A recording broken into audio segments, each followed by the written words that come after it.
বাবাজিরা, সোনারা, লালীরা, জ্ঞানীজনেরা, সুধী মানুষেরা, তাহলে শুনিয়ে দিচ্ছি। আমি আর আপনি আজও বুঝতে পারলাম না, ধর্ম বুঝতে পারলাম না, আর চিনতে পারলাম না, কোরআন চিনতে পারলাম না, আখিরাত চিনতে পারলাম না। হ্যাঁ জি, আমাদের ভারতবর্ষে, এই ভারতবর্ষে একটা বাদশা গেছে শাহজাহান, নাম শুনেছেন?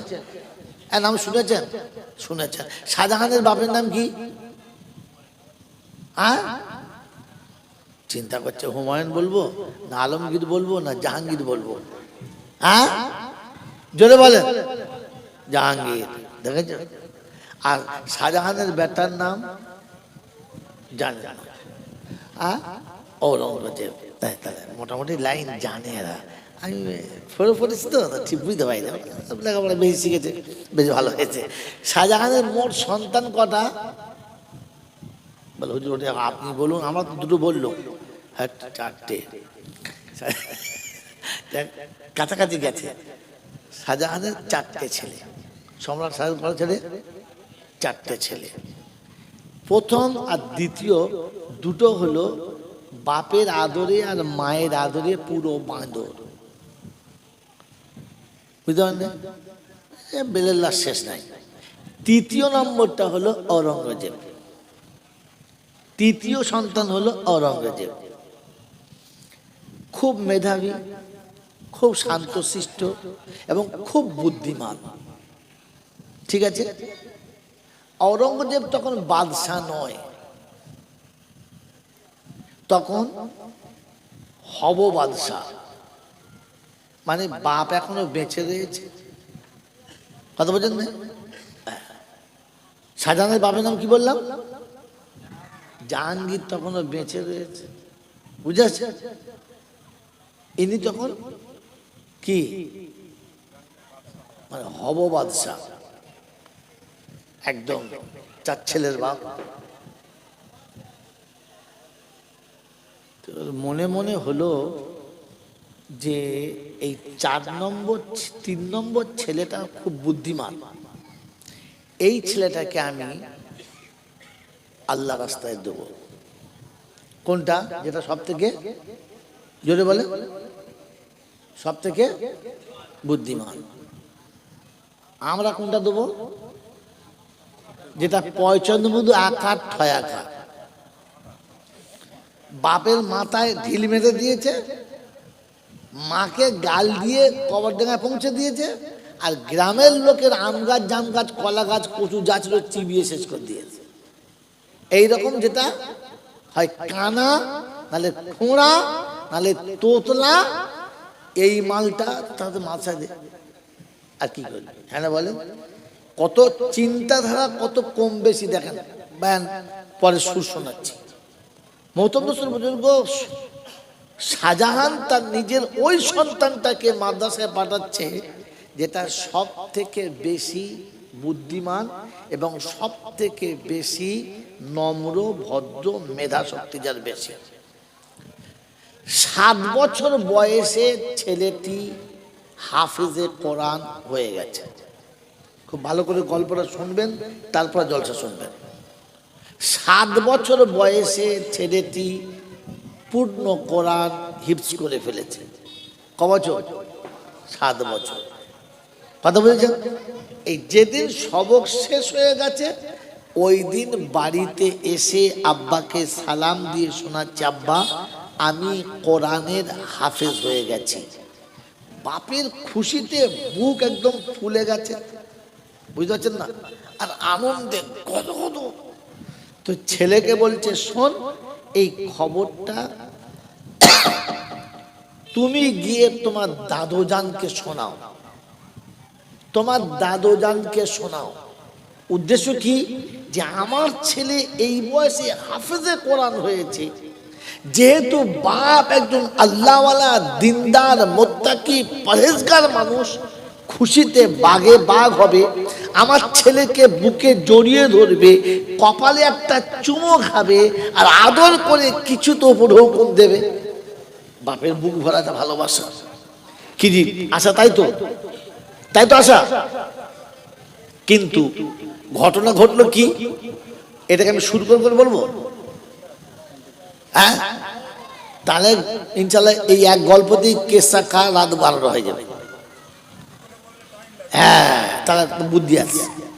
তো মেরে মতন দোস্ত, বাচ্চা সেই রকম বাপের কাছে অনুমতি পেয়ে দাদুর কাছে ছুটতে ছুটতে চলে গেছে। আসসালামু আলাইকুম দাদু যান। ওয়ালাইকুম আসসালাম, কি খবর? বলছে দাদু, আজকে আমি কোরআনে পাকের শেষ সবক শুনিয়ে পূর্ণ হাফেজ হয়ে বাড়ি এসেছি। বেশ, আর কিছু নয়। দাদুর মুখের দিকে তাকিয়ে দেখে একটা বেশ গরম গরম ভাব, কেমন যেন এটা রাগম্বিত মেজাজ। বাবা নেই, কোলে তোলে নাই, কোনো সাব্বাসি দেয় নাই, নাতির যেটা আদর নেওয়ার বা দেওয়ার তা দেয় নাই। অনেকক্ষণ থেকে ওখান থেকে ঔরঙ্গজেব টুকটুক করে চলে এসছে, মনটা মরা। বাপ জিজ্ঞাসা করছে কি হলো? বলে না, কিছু হয় নাই। মনটা মরা কেন? দাদু কি বলেছে? কিচ্ছু বলে নাই। তুমি গিয়ে কি বললে? বলে আব্বা আমি প্রথমে গিয়ে সালাম দিলাম, বুক ভরা ভালোবাসা নিয়ে ছুটে গেলাম, শোনালাম দাদু আমি হাফেজে কোরআন হয়ে গেছি। দাদু কিছু বললেন না, বরং যে তাকাচ্ছিলেন সেই তাকানোর ভেতরে একটা যেন কেমন উষ্ণ ভাব ছিল এবং চেহারা মলিন, খুব গম্ভীর ছিল। আমি অনেকক্ষণ চুপ করে থেকে আস্তে আস্তে ফিরে চলে এসেছি। এটা শুনে বাপ খুব খুশি হবে তো? যদি বলে না, যেহেতু তখন যুব সম্রাট হতে চলেছে, মনের ভেতরে যৌবনের জোশ আছে, রক্তের একটা প্রবাহিত তেজ আছে, ঠিক আছে তোমার সঙ্গে এরকম কিচ্ছু বলে নাই, দেখি আমার বাপের কি হয়েছে একবার খবরটা নিয়ে দেখি। সেই রকম একটা মেজাজ নিয়ে বাপের কাছে এসেছে। আসসালামু আলাইকুম। ওয়ালাইকুম আসসালাম। আব্বা আপনার কাছে ঔরঙ্গজেব এসেছিল? বললে হ্যাঁ। সালাম দিয়েছে? বললে হ্যাঁ। আরো কিছু শুনিয়েছে? বললে হ্যাঁ। আপনি কিছু বলেন নাই? না। আপনি তাকে একটু আদরও করেন নাই? না। সে যে হাফেজে কোরআন হয়েছে তাতে খুশি না? না। শাহজাহান জিজ্ঞাসা করছে আব্বা কারণটা জানতে পারি? বলে কারণ হলো এই, তোমার ছেলে হাফেজ হয়েছে, তুমি খুশি, কারণ কিয়ামতের ময়দানে নূরের তাজটা তোমার মাথায় পড়াবে। আমি এমন এক অপদার্থকে জন্ম দিয়েছি, এমন কুলাঙ্গারকে জন্ম দিয়েছি যে আমার মাথায় ওই নূরের তাজটা পরাতে পারল না। শাহজাহান গিয়েছিল বাপকে একটু চাপ দিতে, নিজে লজ্জিত হয়ে মাথা নিচু করে ফিরে এসেছেন। মেরে মোহতম দোস্তর বুজুর্গ, আল্লাহওয়ালা ভাইয়েরা, জ্ঞানীজনরা, সুধী মানুষেরা, এরপরে 4-5 মাস 6 মাসের মধ্যে বাদশা জাহাঙ্গীর অসুস্থ হয়ে গেলেন। আর এতটা অসুস্থ হয়ে গেলেন, দেশের সমস্ত ডাক্তার কবিরাজরা দেখার পরে বললেন যে মনে হচ্ছে মারাজুল মত, শেষ সময় হয়ে এসেছে, একে আর রিকভারি করা সম্ভব নয়, একে আর ব্যাকে ফিরিয়ে আনা সম্ভব নয়। অতএব সবাই সাক্ষাৎ করে নেন, যার যা বলার বলে নেন। দেশের যত মানুষ আছে, দেশের যত রকমের শ্রেণীর মানুষ আছে, সম্রাটের শেষ সময় বিছানায় শুয়ে আছে, সবাই একের পর এক একের পর এক একের পর এক দেখা করছে, চলে যাচ্ছে, কিন্তু শাহজাহান একবারও আসছে না।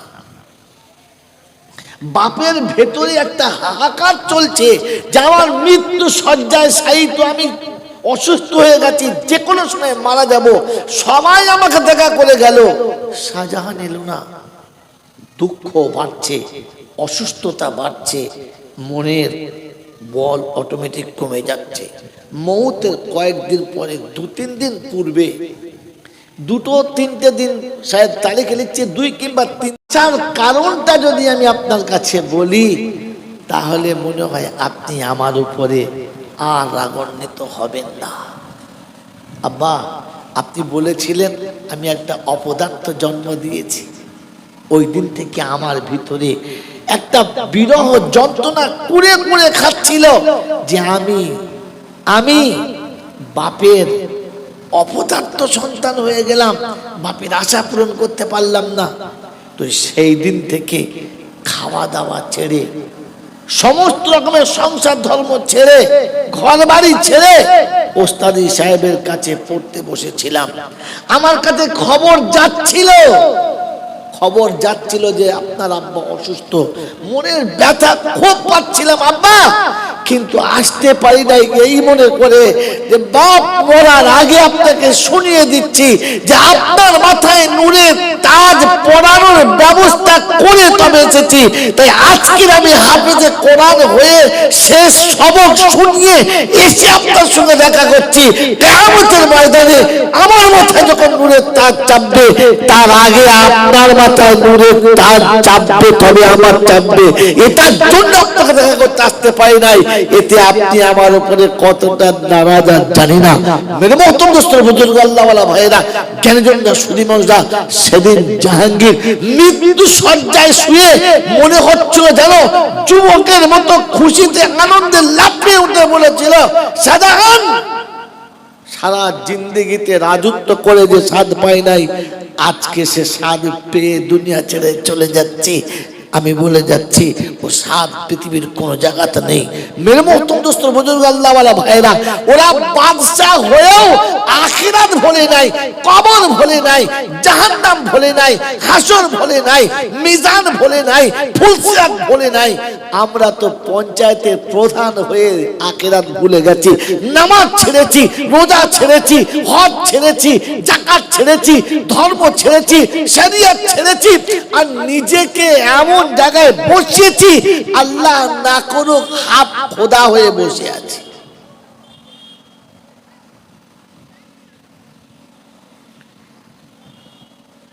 আল্লাহ আপনাকে আমাকে মাফ করুক।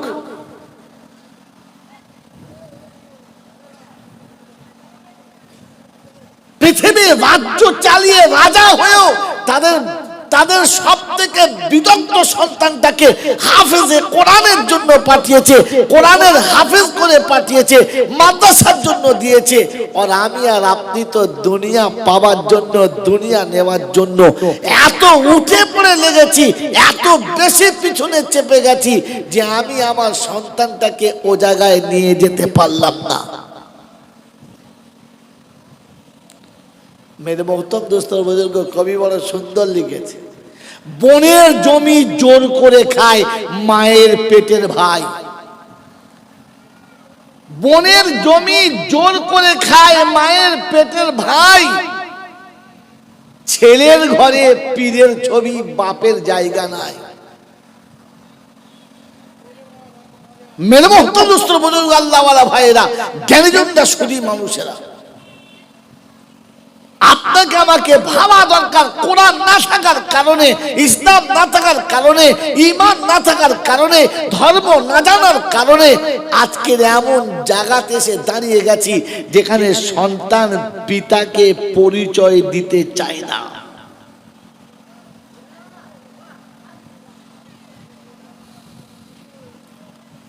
সন্তানরা নিজের গর্ভধারী মাকে পাশে নিতে চায় না।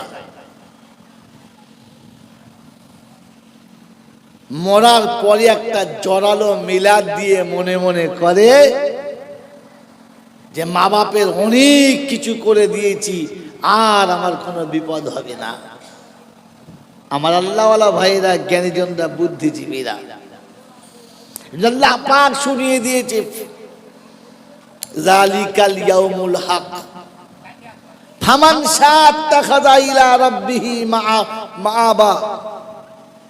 তুমি শুনে রাখো, বিচারের মাঠ অবশ্যই হবে, আর তোমাকে বিচারের কাঠগড়ায় দাঁড়াতে হবে। তোমাকে বিচারের কাঠগড়ায় দাঁড়াতে হবে। এড়িয়ে যাওয়ার কোনো কায়দা নেই, এড়িয়ে যাওয়ার কোনো কায়দা নেই। যালিকাল ইয়াউমুল হক और जने सुनिए दिती इन्ना इलाइना इयाबाहुम सुम्मा इन्ना आलाइना हिसाबाहुम। হাবিব কোরআনের কথাটা শোনাও, তুমি তোমার কথাগুলোকে শুনিয়ে দাও। এরপরে যদি তোমার কথা না শোনে, আমার কোরআনের কথা না শোনে, আমি আল্লাহ শুনিয়ে দিচ্ছি ইন্না ইলাইনা ইয়াবাহুম, আমার কাছে তাকে ফিরে আসতে হবে। পালাবার কোনো রাস্তা নেই, বাঁচার কোনো পথ নেই, বাঁচাবার কোনো সঙ্গী নেই। কোরআন শুনিয়ে দিচ্ছি ইন্না ইলাইনা ইয়াবাহুম সুম্মা ইন্না আলাইনা হিসাবাহুম। ফির আমার কাছে হিসাব দিতে হবে। আমি আল্লাহ পাক একটা করে তিল তিল করে হিসাব নেব। কানা করি ছাড়ার গল্প নেই। ফামান সাকুলাত মাওয়াজিনুহু ফাহুয়া ফি ঈশাতির রাদিয়া ওয়া আম্মা মান খাফফাত মাওয়াজিনুহু ফাউম্মুহু গাওিয়া। এক নেকি যদি কম পড়ে যায়, আমি আল্লাহ জাহান্নামের দিকে ঠেলে দেব। একটা নেকি যদি বেড়ে যায়, আমি আল্লাহ জান্নাতের দরজা খুলে দেব। বাবাজিরা, সোনার আল্লাহরা, জ্ঞানীজনরা, সুধী মানুষেরা, আমি আর আপনি প্রতিদিন সন্ধ্যাবেলা সবার সময়তে এতটুকু মনে করে শুই যে সারা দিনে কতগুলো নেক কাজ করেছি আর কতগুলো অন্যায় করেছি, কতক্ষণ আল্লাহ আল্লাহ বলেছি আর কতক্ষণ দুনিয়ার কথা বলেছি। আমি যে রবের কাছ থেকে সব পাই, সেই রবের কথা আমার মনে কতক্ষণ ছিল আর গোটা দুনিয়ার কথা আমার মনে কতক্ষণ ছিল, এটা প্রতি রাতে শোয়ার সময় একটু ভেবে শুলেই তো হয়। কমপক্ষে শোয়ার আগে তো তওবা করে শুই, আল্লাহ জাগলে তো সকাল, আর না জাগলে কমপক্ষে শেষ আমলটা যেন তওবা হয়। আল্লাহর কাছে যেন বলতে পারি রব্বুল আলামিন তওবা করতে করতে এসেছি। সকালে ঘুম থেকে উঠে একটা তওবা করি রব্বুল আলামিন, এই রাতের যে এত বড় রাতের আনন্দের ঘুম তুমি দিলে, আমি তো তোমার কিছুই করতে পারলাম না, তাই আমি যে করতে পারলাম না তার জন্য তওবা করছি, তুমি আমাকে মাফ করে দাও। কমপক্ষে সকালে ঘুম থেকে উঠেও তো একবার তওবা করি, আল্লাহ গত দিনে যা হয়ে গেছে গেছে, আজ দিনটা যেন তোমার নাফরমানিতে না কাটে। কি বাবা, জীবনে হয়েছে কোনোদিন? না শুতে গিয়ে তওবা করেছি, না ঘুম থেকে উঠে তওবা করেছি। এরপরও নিজে মনে মনে ঠিক করে রেখেছি, হ্যাঁ আমি যা আছি ঠিক আছে। আল্লাহু আকবার। হাতাম্মাজান খাদিজাতুল কুবরা রাদিয়াল্লাহু তাআলা আনহা, আল্লাহর প্যারা নবী সাল্লাল্লাহু তাআলা আলাইহি ওয়াসাল্লামের সবথেকে কাছের বিবি। আল্লাহ নবী বলেন, সকলের ঋণ আমি শোধ করেছি, খাদিজার ঋণ শোধ করতে পারি নাই। আল্লাহ নবী বলেন, আমি রাতে সন্ধ্যাতে বাড়ি ফিরেছি, খাদিজা দরজার কাছে বসে আছে। এশার নামাজ পড়ে বাড়ি ফিরেছি, খাদিজা দরজার কাছে বসে আছে। রাত্রি 12টার পরে ফিরেছি, তখনও দেখি বসে আছে। শেষ রাতে তাহাজ্জুদ পড়ে বাড়ি ঢুকেছি, তখনও খাদিজা বসে আছে। জিজ্ঞাসা করি আসসালামু আলাইকুম ওয়া রাহমাতুল্লাহ, খাদিজা এক সালামের জবাব দেয় ওয়া আলাইকুমুস সালাম। আমি রাসূল জিজ্ঞাসা করি, খাদিজা সন্ধ্যাতে যেখানে বসে থাকো, রাত্রি 10টাতে সেইখানেই বসে থাকো, 12টাও সেখানে বসে থাকো, শেষ রাতে এসে দেখি সেখানেই বসে থাকো, তুমি কি বিছানায় একবার আরাম করতে পারো না?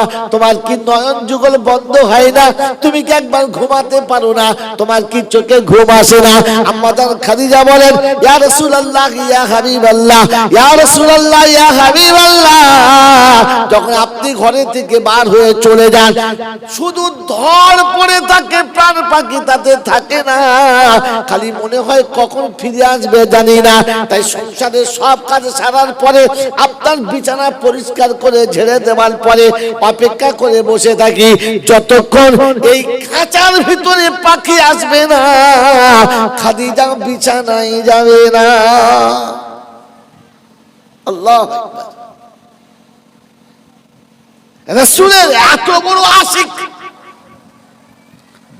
মৃত্যুর শেষ সময়ে বিছানায় শুয়ে আছে, মৃত্যুর শেষ সময়ে মারাজুল মউতের কষ্টের চেহারা রং পাল্টে গেছে। আল্লাহ নবী জিজ্ঞাসা করছেন, খাদিজা কষ্ট হচ্ছে? বললেন না। অবাক সিন, না।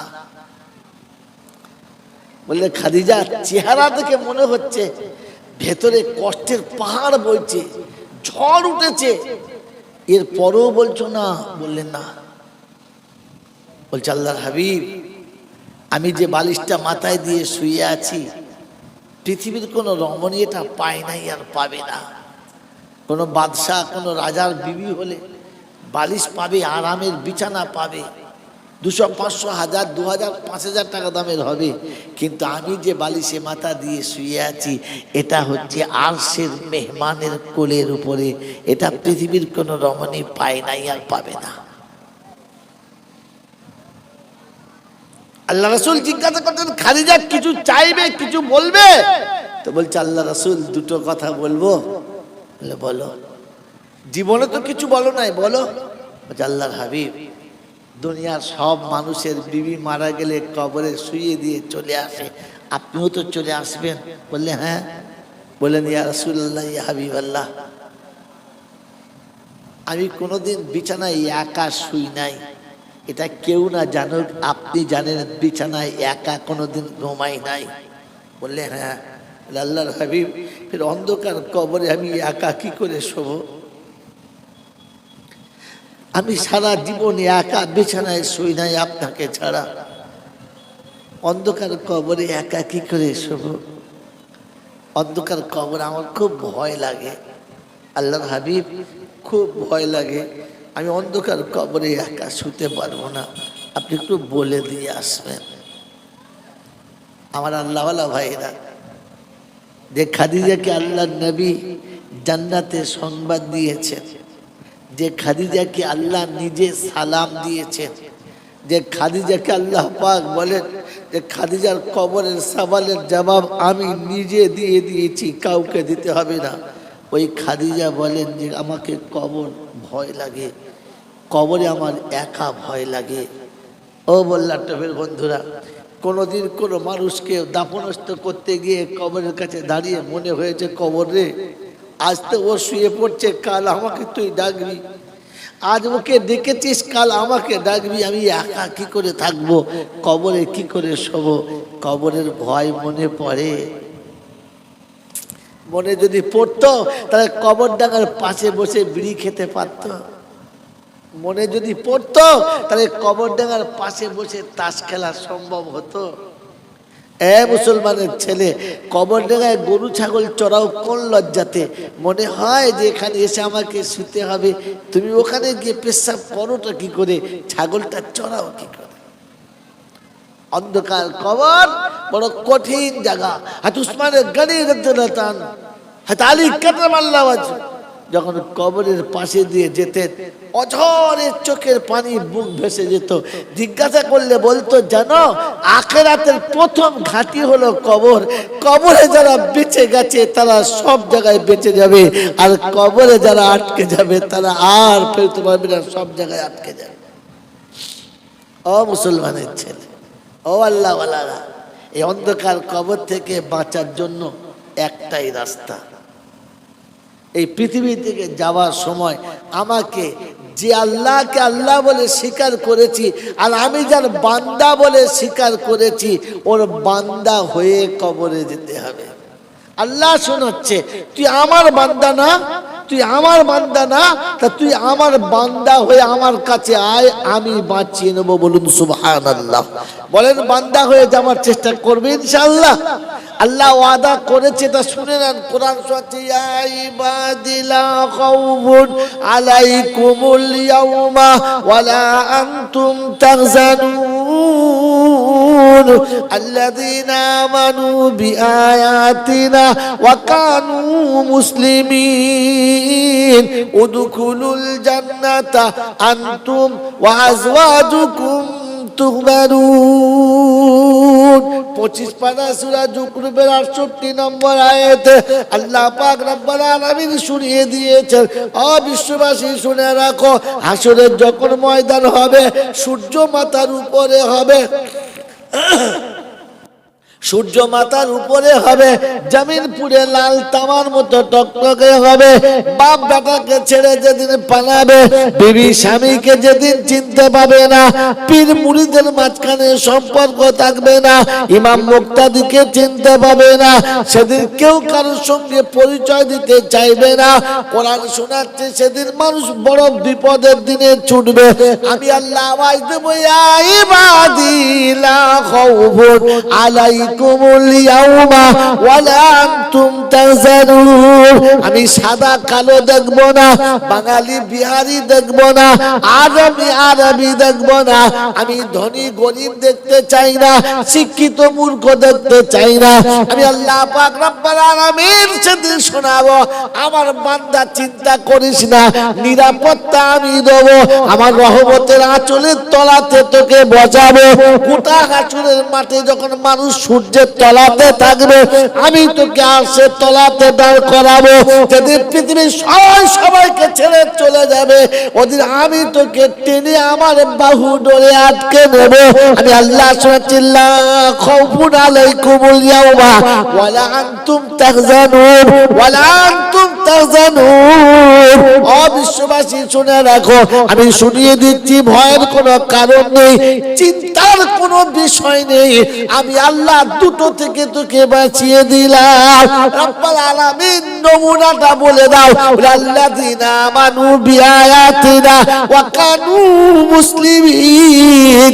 কোরআন বিশ্বাস যারা করেছে, মুসলমান হয়ে যারা মরেছে। বাবাজিরা বলেন, কোরআন বিশ্বাস করবেন ইনশাআল্লাহ? জোরে বলেন, বিশ্বাস করবেন ইনশাআল্লাহ? করবেন ইনশাআল্লাহ? তো বলেন, কার কার বিশ্বাস আছে হাত তোলে। আগে তুলেন না, আগে নিজের বিবেকে জিজ্ঞাসা করেন, আমি বিশ্বাস করি তো? আগে নিজের কাছে জিজ্ঞাসা করেন, আমি কোরআন বিশ্বাস করি তো?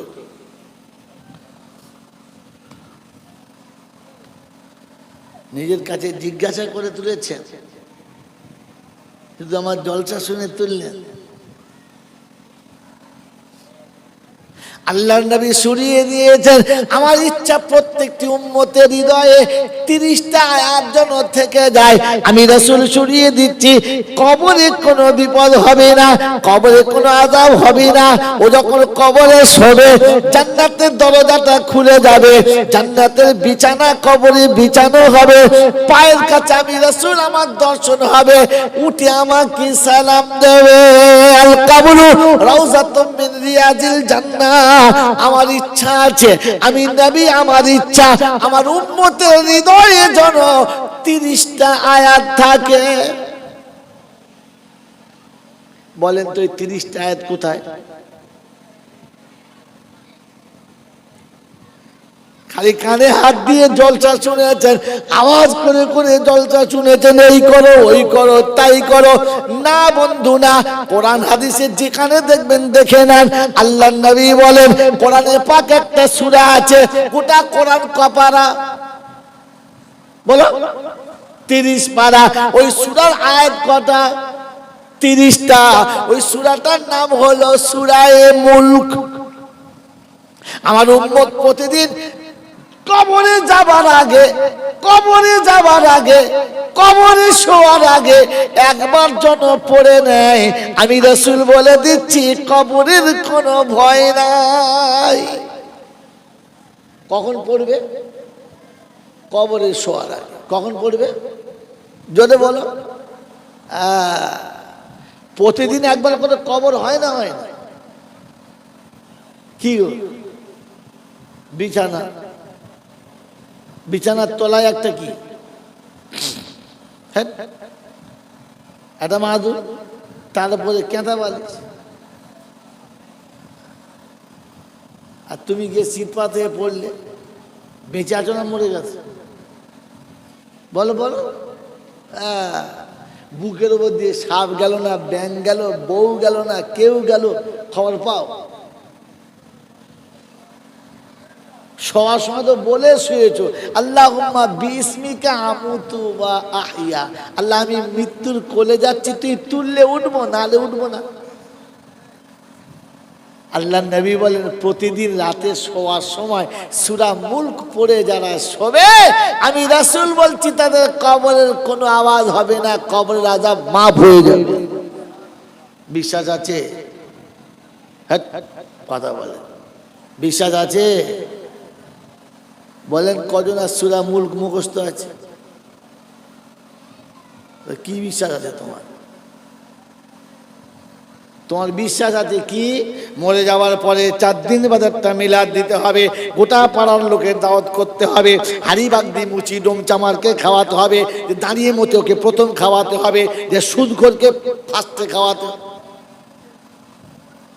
কচ্ছনের আর গাড়ি এইসব কোথায় শিখেছে?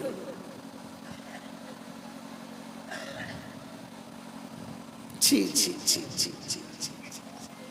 আরে কবরের আযাব থেকে যদি বাঁচাতে চাও তোকে সূরা মুলকটা শিখিয়ে দাও, কিছু করতে হবে না, কবরে সবে সূরা মুলক পাশে গিয়ে দাঁড়াবে, আসসালামু আলাইকুম পালাও, ফেরেশতা বলে বাবা দূর থেকে ওয়া আলাইকুমুস সালাম, এবার তুমি সামলাম আমি গেলাম। কি জি বললে বিশ্বাস আছে? বললে যে হ্যাঁ, লোক বিপদ থেকে বাঁচার জন্য কুত্তা পোষে না, কথা বলে। আবার সরকারি কোন রকমের একটু কিছু যদি হয়ে যায় তাকে তো আবার 4 দিক থেকে পুলিশে গার্ড দেয়, দরজার কাছে দারোয়ান দেয় না? আচ্ছা বলেন তো ওই মালটা মরার পরে কবরে কোন দারোয়ান যাবে? কবরে কোন কুত্তা গিয়ে ওকে আটকাবে? কেউ নাই, তখন একা যাবে না? যাবে না তো? আল্লাহ পাক শোনাচ্ছে প্রতিদিন সকালে উঠে যদি সূরা ইয়াসিনটা পড়ে নাও, তাহলে এই সূরার বদৌলতে আগামীকাল সকাল পর্যন্ত আমার জিম্মেদারিতে থাকবে, আমার ফেরেশতারা তোমার হেফাজত করবে। বিশ্বাস আছে? বিশ্বাস আছে? আল্লাহ রাসূল বলেন বৃহস্পতিবার দিন রাতে কিংবা জুমার দিন সকালে যদি সূরা কাহফ পড়ে নাও, তো আগামী জুমার দিন পর্যন্ত আসমানি আযাব যত আসবে আল্লাহ পাক রাস্তা বার করবে বাঁচার, আর ঠিক আল্লাহ পাক বাঁচিয়ে নেবে আপনাকে। বিশ্বাস আছে?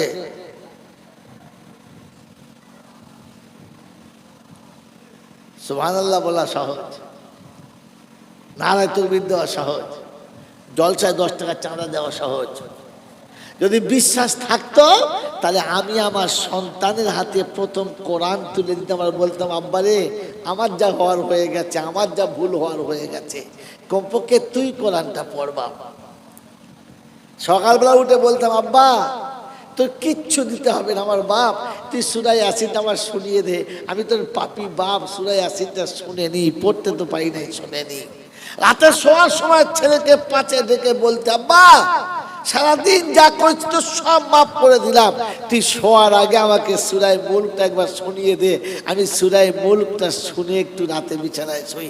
আল্লাহর কাছে গিয়ে বলবো রব্বানা কোরআন জানতাম না তাই ছেলেকে কোরআন শিখিয়েছিলাম, সকালে উঠে সূরা ইয়াসিন শুনেছি আর রাতে শোবার সময় সূরা মুলক শুনে তবে শুয়েছি। বিশ্বাস থাকলে এটা হতো,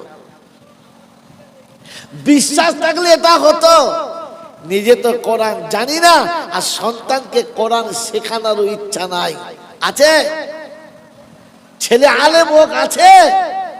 আপনি কি মনে মনে করছিলেন আলেম হলে ওকে দিয়ে আর ব্যবসা করানো যাবে না, ওকে দিয়ে আর কিছু করানো যাবে না? আলেম হবে এরপরে ব্যবসা করবে, সংসারের সব কাজ করবে, তখন সে বোনের সম্পত্তি মারবে না, বরং বোনের সম্পত্তি তাকে বুঝে ফিরিয়ে দেবে। তখন পীরের ছবি ছেলের ঘরে থাকবে না, তখন বাপ ঘরের ভিতরে থাকবে। এখন তো পীরের ছবি রেখে দিয়ে তোলায় ধূপবাতি দেয় যে পীর আমাকে বাঁচিয়ে নেবে। হালাকে রাসূল বলেছিল আল জান্নাতু তাহতা কাদামাই আবুহু ওয়া উম্মুহু, তোর জান্নাতটা তোর আব্বা মায়ের পায়ের তলাতে। ও আব্বা মায়ের পায়ের তলাতে নেই, ও গিয়ে ঘুরে পীরের পায়ের তলায় পড়ে আছে। পীরের আর বাপের মধ্যে কত তফাৎ বলে দেবো, বলেন বলে দেবো? পীর সারা জীবন মুরিদদের ভাঙে দালান বাড়ি করে নেয়।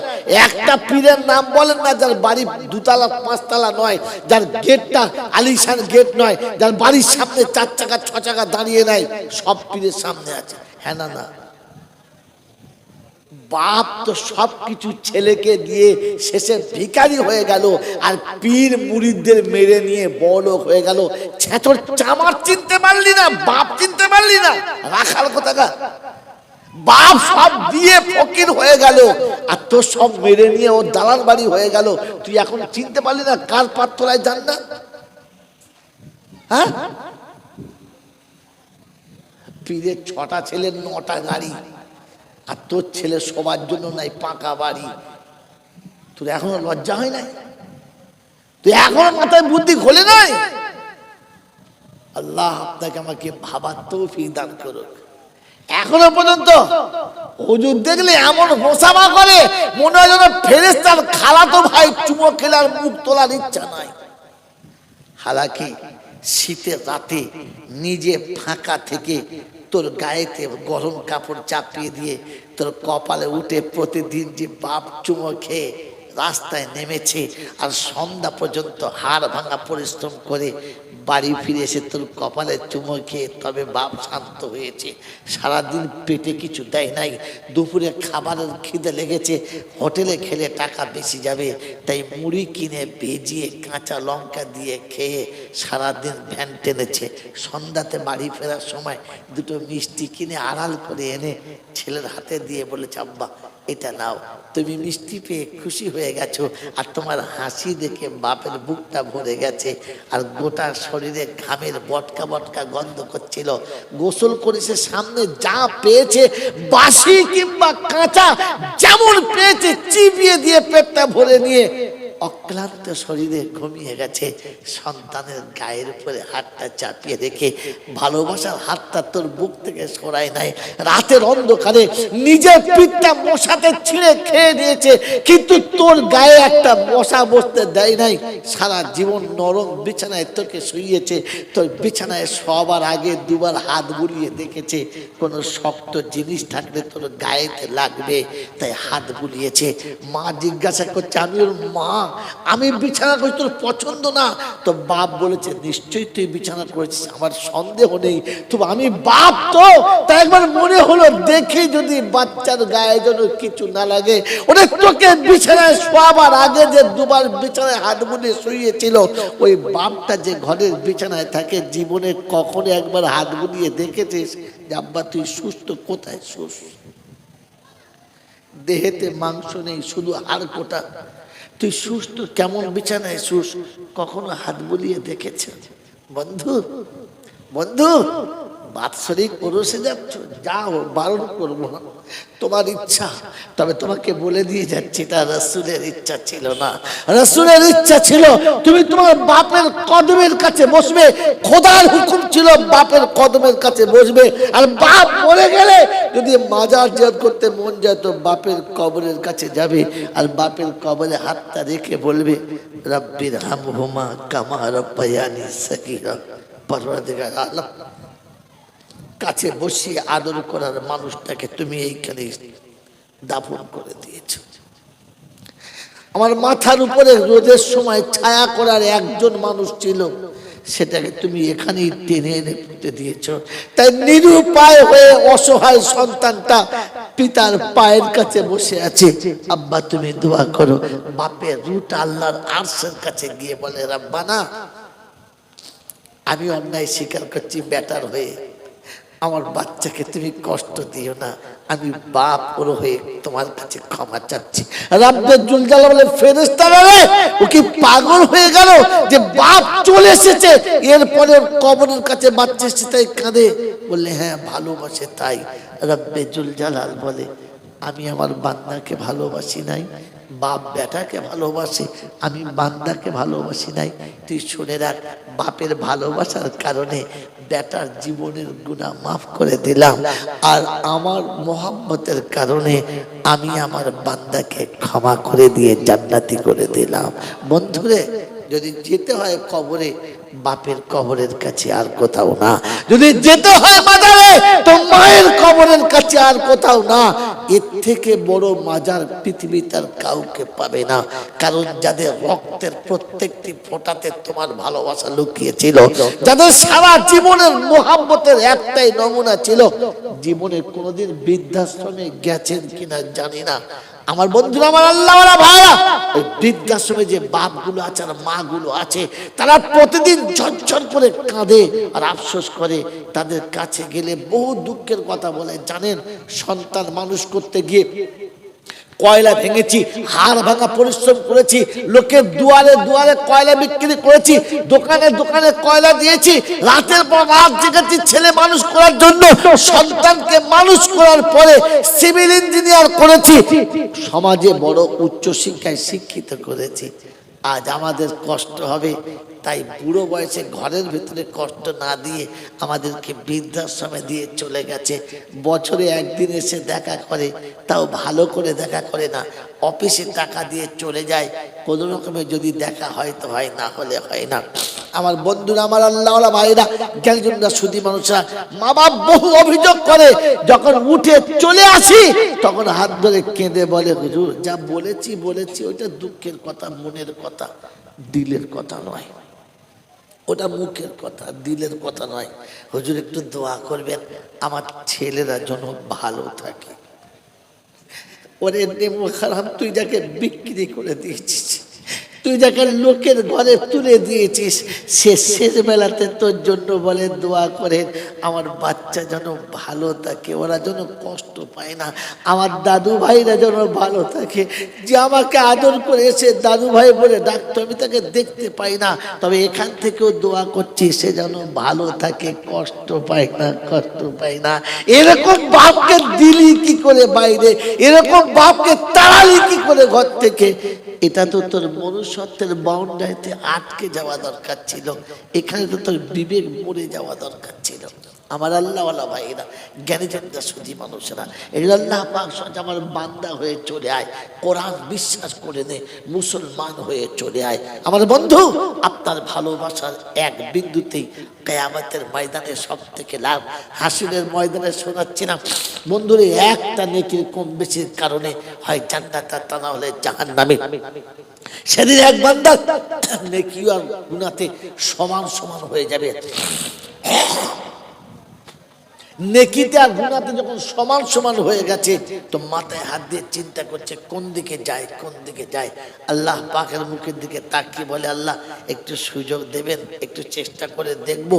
তো আল্লাহ বলে, আচ্ছা ঠিক আছে যাও, আজ হাসরে কেউ দেবে না, তোমার চেষ্টা করাই হবে। বলে আল্লাহ একটু দেখি না।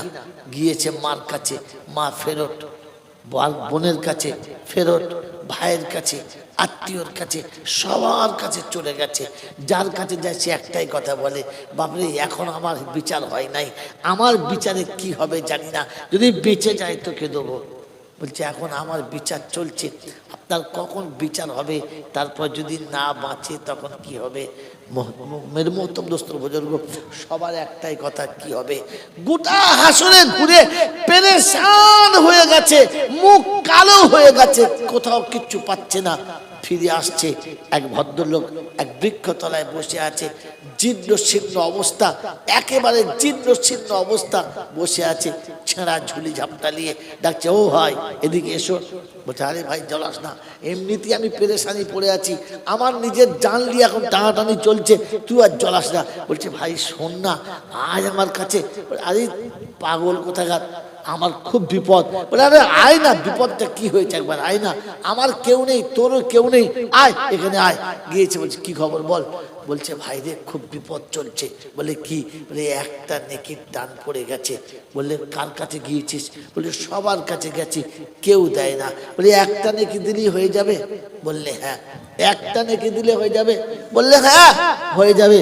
বলে তবে লে একটা নেকি নে। যেমনি নেকিটা হাতে দিয়েছে, নেকিটা হাতে পাওয়ার সাথে সাথে মনে হচ্ছে যেন গোটা আসমানের চাঁদ হাতে পেয়ে গেছে। নেকিটা হাতে নিয়ে আনন্দের সঙ্গে লাফাতে লাফাতে যাচ্ছে। আর সে সামনে গিয়ে বিচারের ময়দানে গিয়ে আল্লাহকে বলছে, আল্লাহ দাও আমার খাতা বার করো, আমার খাতা বার করো, এই লাও নেকি লাও।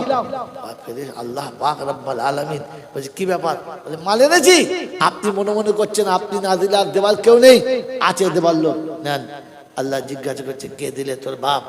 বললে না। মা? বললে না। বলে কে? বলে দেওয়ার লোক আছে আমার। বলছে লোকটা কে? কে লোকটা?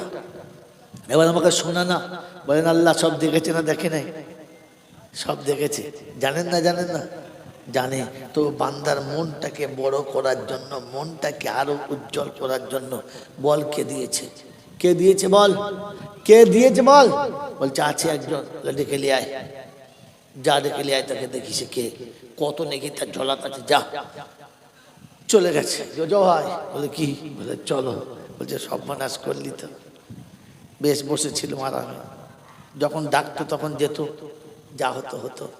এখন এই হঠাৎ করে তুই দেখে ফেললি, তোকে দিলুম তুই টিভি টিভি চলে যাবি। আমার নাম বলতে বলেছি? বলছে আমার নামকে আমি এমনি বলেছি? আমাকে বললে ডেকে নিয়ে আয়। চলো এবারে। হাত ধরে নিয়ে গেছে, মাথা নিচে করে দাঁড়িয়ে আছে। জিজ্ঞাসা করছে কি রে তুই দিয়েছিস? বললে হ্যাঁ। দাতা সাজছিস? চুপ করে আছে। বিচার হয়ে গেছে? বললে না। বলে এখন বিচার হলো না, তাতেই দাতা সেজে গেলি, তোর কি হবে জানিস? তো চোখের পানি ফেলে বলছে রব্বানা সারা জীবনে কিচ্ছু করতে পারি নাই, সারা জীবন শুধু নিজেরটাই বুঝেছি, কখনো আখিরাত বুঝি নাই। মনের ভুলে কখন দুটো টাকা কাকে দিয়েছিলাম, তার বিনিময়ে একটা নেকি পেয়েছি, ঝোলাতে ছিল। বসে বসে ভাবলাম আমার ভাইটা তো জান্নাতে যাবে একটা নেকি পেলে, তা ও যাক। আমার একটা থাকলেও আমি জান্নাতে যাব না, আর না থাকলেও আমি জান্নাতে যাব না, কারণ আমার তো একটা নেকি আমাকে জান্নাতে নিয়েও যেতে পারবে না, আর জাহান্নাম থেকে বাঁচাতেও পারবে না, থেকে আর লাভ কি? তাই আমার একটা নেকি যদি আমার ভাই যায় তো যাক, এই ভেবে আমি ওকে একটা নেকি দিয়েছি যে ভাই তুই কমপক্ষে যা, আমার তো যা আবার হবে। আল্লাহ রাব্বুল আলামিন বলে তুই আমার থেকেও বড় দাতা হতে চাস? কিচ্ছু নেই তবু একটা নেকি দিয়ে দিচ্ছিস। তুই শুনে রেখে দে, তুই একটা নেকি ওকে দিয়ে যদি জান্নাতে পাঠাতে পারিস, তো আমি আমার দয়াতেও তোকে বিনা নেকি জান্নাতে পাঠাতে পারি, বিনা নেকি। ওই মুসলমানের ছেলে, কখনো মনের ভুলেও তো আখিরাতের সম্পদ জমা করো, কখনো মনের ভুলেও তো আখিরাতের জন্য কিছু জমা করো। যেদিন তোমার কাছে কেউ থাকবে না, যেদিন তোমার পাশে কেউ দাঁড়াবে না, যেদিন তোমার হয়ে কেউ কথা বলবে না, যেদিন তোমার পক্ষে হওয়ার মতো কাউকে পাবে না, সেদিন তোমার আখিরাতের সঞ্চিত এই সম্পদটাই সব থেকে বড় কাজে লাগবে। আমার বন্ধুরা, আমার আল্লাহওয়ালা ভাইরা, আমার জ্ঞানীজনরা, সুধী মানুষেরা, এই জন্য আল্লাহ পাক শোনাচ্ছেন ওয়াকানু মুসলিমিন, যখন মরবি তখন মুসলমান হয়ে মর, যখন দুনিয়া ছাড়বি তখন মুসলমান হয়ে দুনিয়া ছাড়, যেন দুনিয়া দেখে তোকে চিনতে পারে মুসলমান যাচ্ছে, তোর মুখ দেখে যেন বুঝতে পারে মুসলমান যাচ্ছে, তোর পোশাক দেখে যেন বুঝতে পারে মুসলমান যাচ্ছে, তোকে দেখে যেন লোকে দূর থেকে ধারণা করে যেন মুসলমান যাচ্ছে। আমার বন্ধুরা, আমার আল্লাহওয়ালা ভাইরা, আমার শোনাচ্ছেন বন্ধুরা, এই মুসলমান সর্বপ্রথমে আল্লাহর উপরে পাক্কা বিশ্বাস করে, আর আখিরাতকে বিশ্বাস করে। বলেন আপনার আমার আল্লাহর প্রতি বিশ্বাস আছে না নাই? আছে। আখিরাত প্রতি বিশ্বাস আছে না নাই? আছে। মৃত্যু অনিবার্য, কুল্লু নাফসিন যায়কাতুল মউত, প্রত্যেকটি প্রাণীকে মৃত্যুর স্বাদ গ্রহণ করতেই হবে। ওই মৃত্যুর স্বাদ যখন সে গ্রহণ করতে যাবে, মৃত্যুর স্বাদ যখন তাকে গ্রহণ করতে হবে, তখন তাকে আখিরাতের কথা ভেবে গ্রহণ করতে হবে যে মরার পরে আমার কি হবে। এজন্য শোনাচ্ছিলাম যে আমার আল্লাহওয়ালা ভাইরা কোরআনের উপরে বিশ্বাস করলে কবর যখন শোয়াবে, আল কবরু রাউযাতুম মিন রিয়াজিল জান্নাহ, আল্লাহ নবী বলেন জান্নাতের বাগান হবে। ফেরেশতা যখন তাকে আটকে দেবে, সূরা মূল যখন আটকাবে, জান্নাতের বিছানায় শোয়াবে, ডান দিকে জান্নাতের খিড়কি খুলবে, পায়ের দিকে আমার নবীর চেহারাটা সামনে আসবে, আর ফেরেশতা জিজ্ঞাসা করবে মান হাজার রাজুল, এই ব্যক্তিটা কে?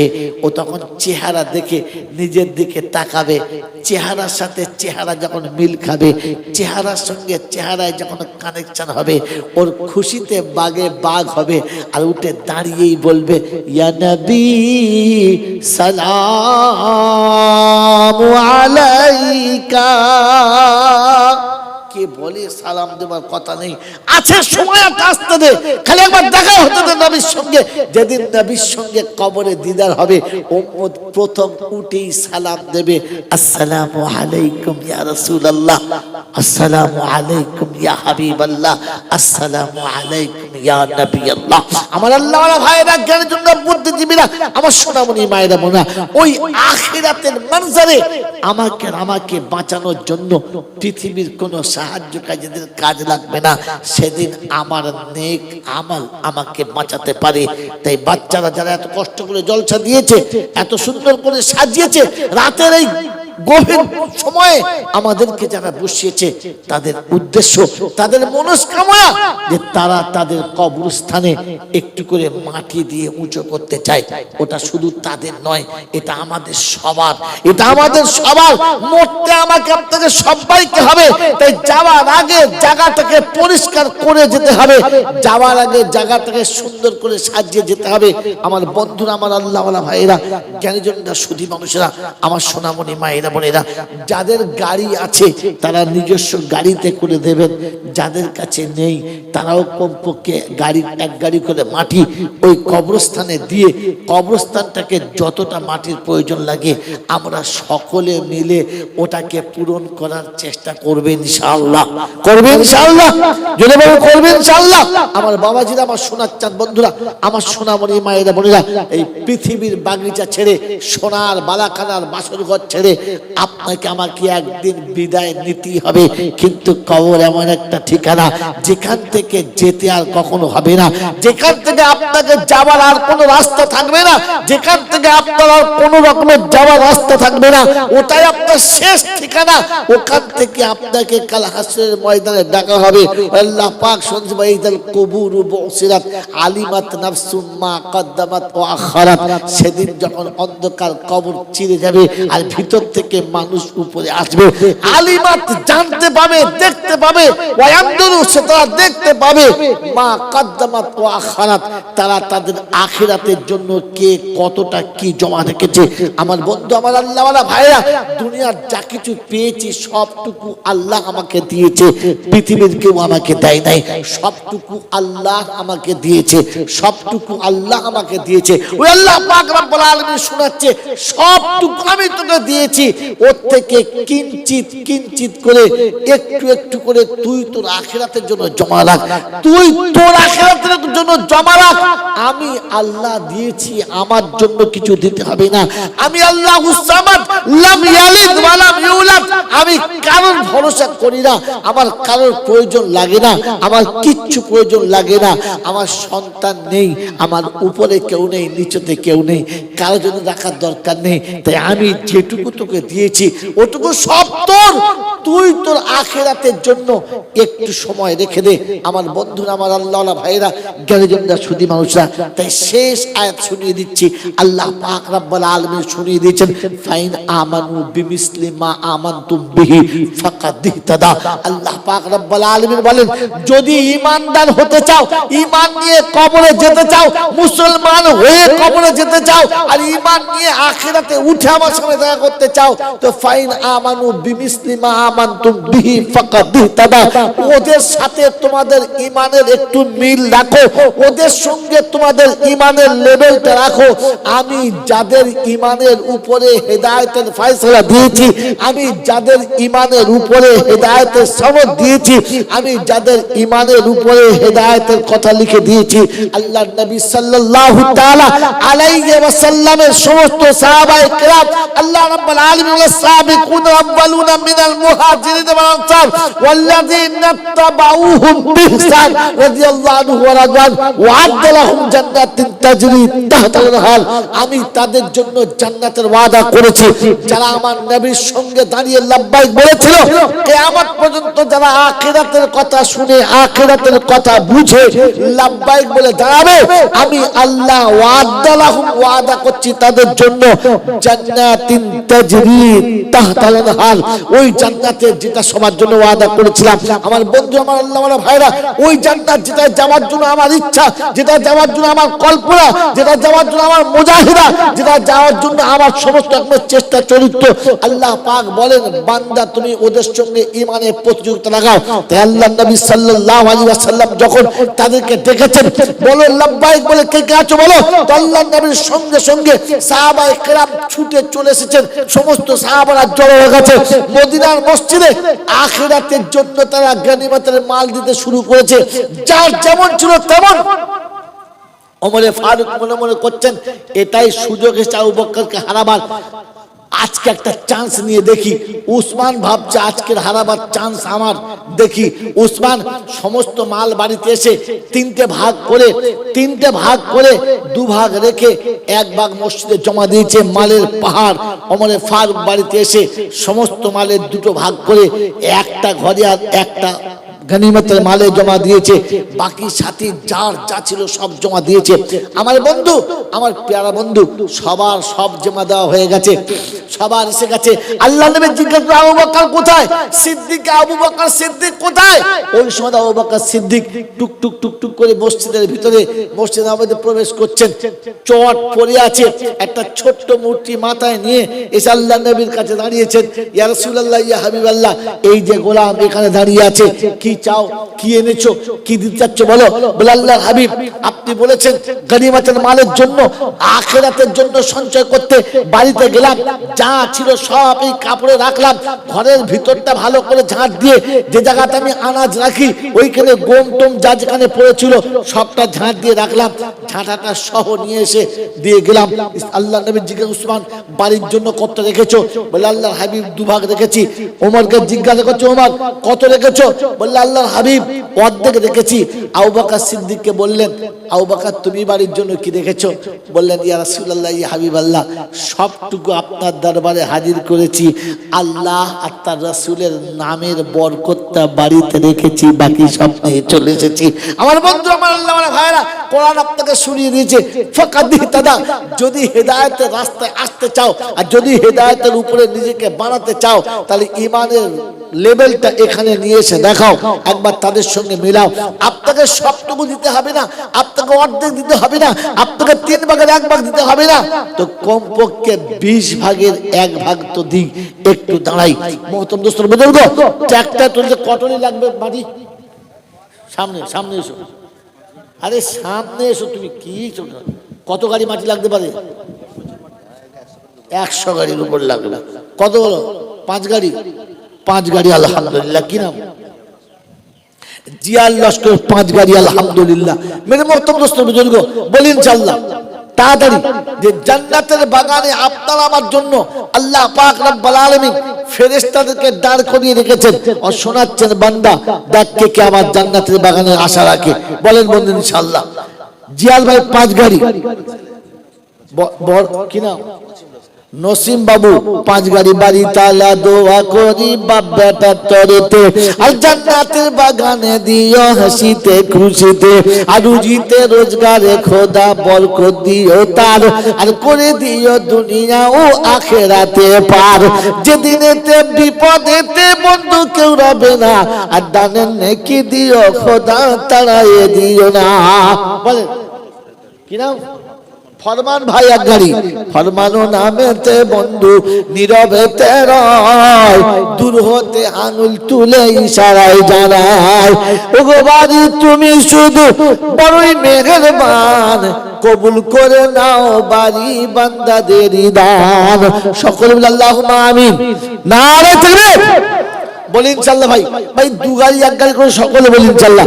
ভাই এতটুকু জায়গা আল্লাহ আমাদের খাতায়, আমাদের মুরব্বীরা যেখানে আছে, আমাদের যেখানে যেতে হবে ওই কবরস্থানটাকে সুন্দর করে সাজানোর জন্য। কি নাম? নাসিম ভাই। কই হাত তুলেন, কে লোক দেখি। নাসির মোড়ল দুগাড়ি। আলহামদুলিল্লাহ, কবুল করিও খোদা দান কে তাহার, আখিরাতে কবর এতে করে দিও পার। কই গ্লাসের খাবারটা লে বল, চাঁদে বলো আর কাজ ইনশাআল্লাহ। হ্যাঁ বড় ভাই, হ্যাঁ কি নাম বলো? সৈয়দ আলী লস্কর দেখি না, কায়দা করেছে বাবু। নামও সৈয়দ ছিল, বলি যে সবাই 5 গাড়ি, আমার 6 গাড়ি করে দাও, নামের সঙ্গে মিলিয়ে দিয়েছে। আলহামদুলিল্লাহ, নারায়ে তাকবীর। বাস, আর তোমার বেটা বেটির নামে 1 গাড়ি ইনশাআল্লাহ। ইনশাআল্লাহ কি নাম বলো? আরে আল ফারুক বাইনাল হক ওয়াল বাতিল, আল ফারুক। তুমি পিছনে হয়, আরে ফারুক বাবু দারোদার নামে 2 গাড়ি, আব্বা মায়ের নামে 2 গাড়ি, ছেলে মেয়ের জন্য 1 গাড়ি, 5 গাড়ি। বুদ্ধিমান ছেলে, এক বন্দুকগুলোতে 5টা ফেলে দিয়েছে। তাকবীর, একবার নারায়ে তাকবীর, নারায়ে তাকবীর। হাসরেতে বিচারেতে মিজানেরই ধারে সুপারিশের সুযোগ দিও এই পাপীর তরে। হাসরেতে বিচারেতে মিজানেরই ধারে সুপারিশের সুযোগ দিও এই পাপীর তরে। দরুদেরই কান্ডারি দিয়ে, দরুদেরই কান্ডারি দিয়ে করে দিও পার। আমি বড় গুনেহগার, আমি বান্দা যে তোমার, ভাসাইয়া প্রেমের তরি ও কান্ডারি করে নিও পার। আমি বড় গুনেহগার। আল্লাহুম্মা সাল্লি আলা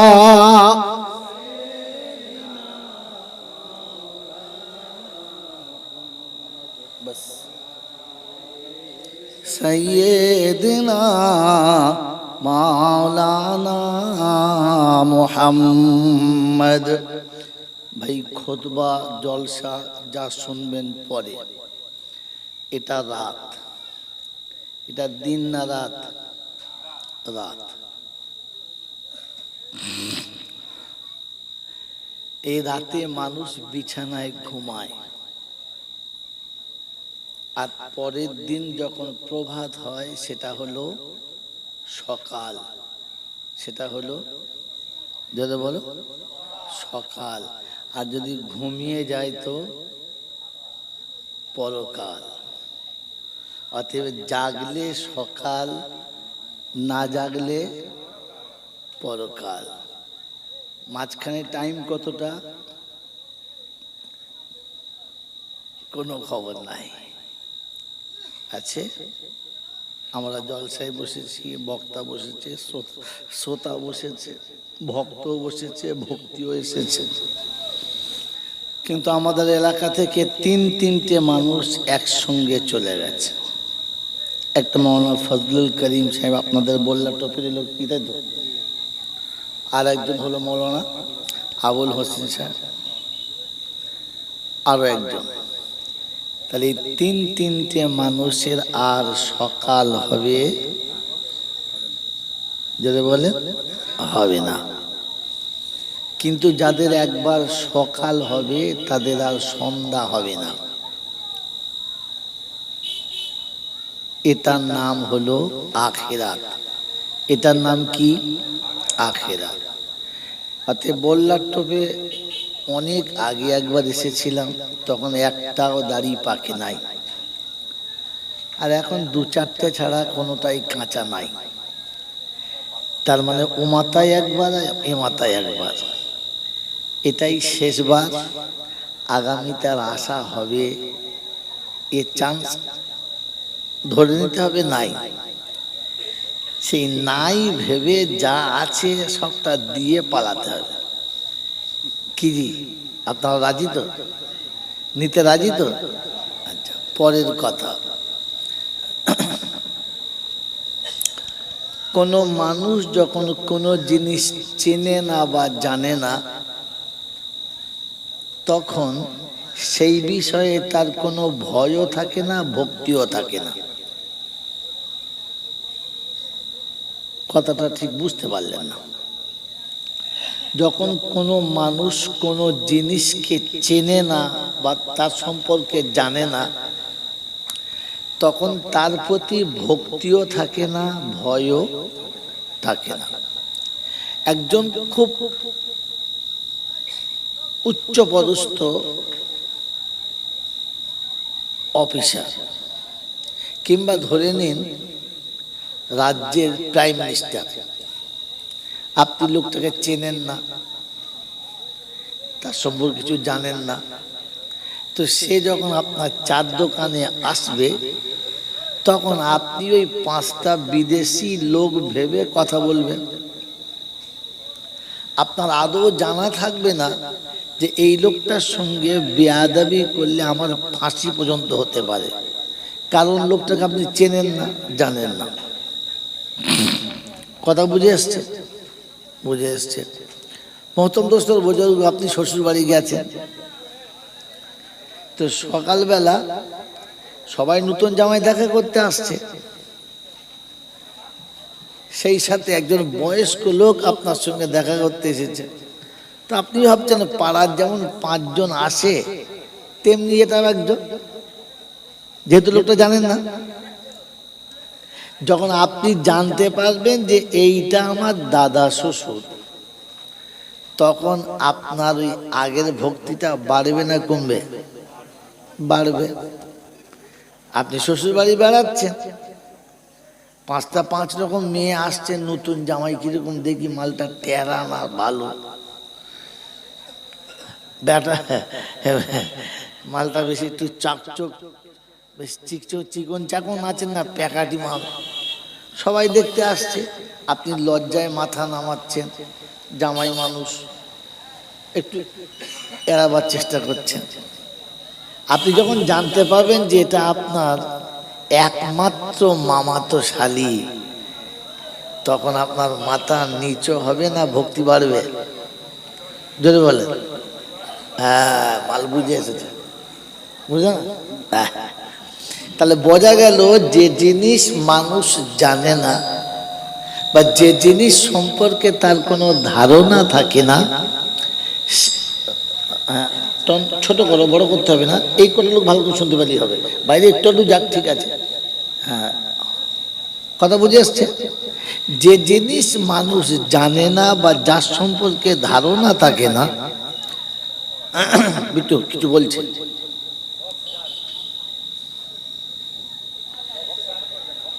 ও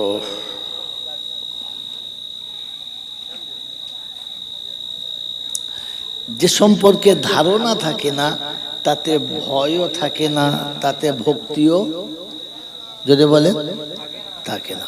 অতএব জিনিসটাকে প্রথমে জেনে নেওয়া, তাহলে আমার দ্বারাতে কোনো রকমের অবমাননাকর কিছু কাজ হবে না, আর আমি কখনো অপ্রস্তুতিতে পড়ব না, বা আমার পাওনাটা আমি বুঝে নিতে পারবো। কি আব্বা, কথা বুঝে এসেছে? তাহলে প্রথম জিজ্ঞাসা আপনাদের কাছে, জলসা মানে আপনারা কি বোঝেন?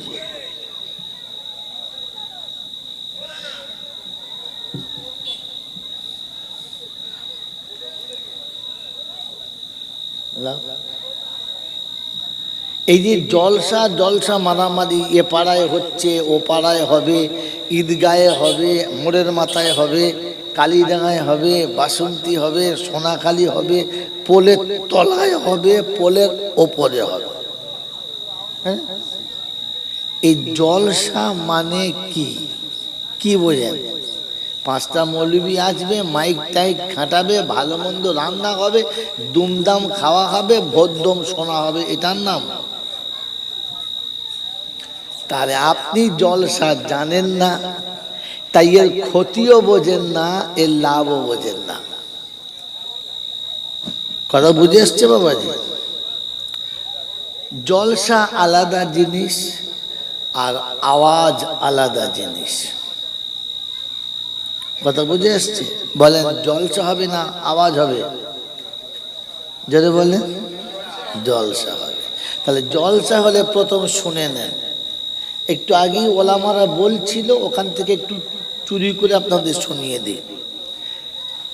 আল্লাহর নবী যেটা বলেছে, আচ্ছা পরের কথা, এটা বলার আগে এটা বলে নিতে হবে, জলসা ইমানদারদের জন্য নাকি গায়ের ইমানদারদের জন্য?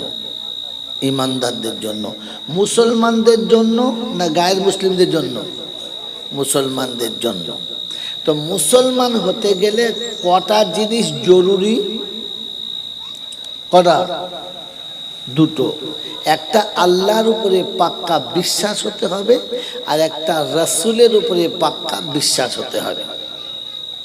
এই দুটোর মধ্যে একটার বিশ্বাস যদি চলে যায় তাহলে ইমানদারের খাতা থেকে বাদ। এক নম্বর কথা।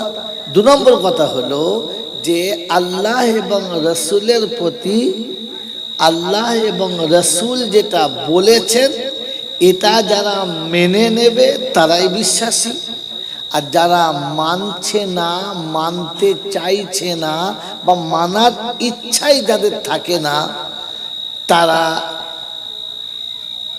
বলে আল্লাহ রাসূলকে বিশ্বাস করে না। এ বাবা, একদম ওর গল্প একদম অন্য জায়গায় গেলে কিচ্ছু বুঝে আসবে না।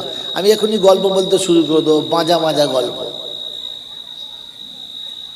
এই কথা কটা রেখে দেন, মরার আগে পর্যন্ত কাজ হবে, কবরের ভিতরেও কাজ হবে, হাসরে উঠেও কাজ হবে। তাহলে যে আল্লাহ এবং রাসূলের কথা বিশ্বাস করে না তারা ইমানদার বলে দাবি করে, এইটা গ্রহণযোগ্য না। কথা বুঝে এসছে? কি বলেন, বুঝে এসেছে? তাহলে এবার শোনেন, প্রথম কথা হলো আল্লাহ শোনাচ্ছেন আমার রাসূল যেটা দেবে ওইটা নাও, যেটা ছাড়তে বলে ওটা ছেড়ে দাও। আমরা মানি না? মানি। দ্বিতীয় কথা, রাসূল বললেন তোমরা কমপক্ষে চারটের মধ্যে কোনো একটা হও, বাকিটা আমি বুঝে নেব, তোমরা চলে যাও। ভাই ভালো করে কথা মাথায় রেখে, এরপর জলসা যখন হবে, জলসা সে কোনো লাভ হবে না। সেটা আপনাদের মন ভুলানোর জন্য বলবো, আখিরাতের জন্য নয়। আল্লাহ রাসূল বললেন আল্লাহ যা বলেছে ওটা আমি সামালে নেব, তুমি চারটের মধ্যে একটা হও। চারটে হলে খুব ভালো, না হলে কমপক্ষে একটা হও। চারটে কি কি? কুন আলিমান, আমরের সিগা, হুকুমবাচক শব্দ, আরবি থেকে ওয়াজিব বলে।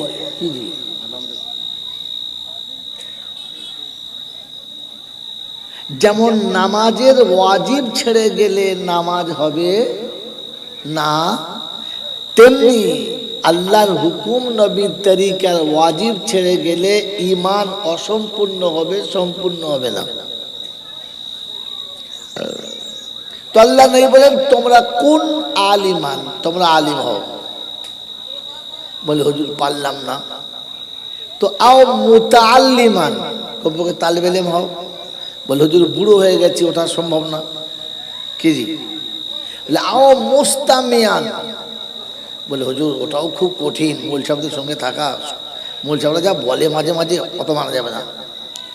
আও মুহিব্বাল্লাহুমা, কমপক্ষে আলিম এবং তালিবে ইলমের সঙ্গে ভালোবাসা রাখো। ফাতাকুনু খামিসা ফাতাহলিক, তুমি পঞ্চম দলে যাবে না, তাহলে তোমার ধ্বংস অনিবার্য। আমি রাসূল এতে একমত। খুব ভালো করে মনে রাখেন, 4 দিনের মিলাদ, 40-এ বছরে মিলাদ, সবিনা, কোরআন খানি, কুলখানা, যা কিছু আপনারা করেন সেগুলো পাশে রেখে এটাকে সেট করেন। আল্লাহ রাসূল বললেন এই চারটের মধ্যে যদি তোমার নাম না পড়ে তো তাহলে তুমি ধ্বংস হবে, তোমার ক্ষতি অনিবার্য। আমি রাসূল বলে গেলাম। যেখানে রাসূল তার ধ্বংসের কথা বলেছেন, পৃথিবীর আর কোনো প্যাকিং আছে যে ওকে রিকভার করা যায়? যায় না।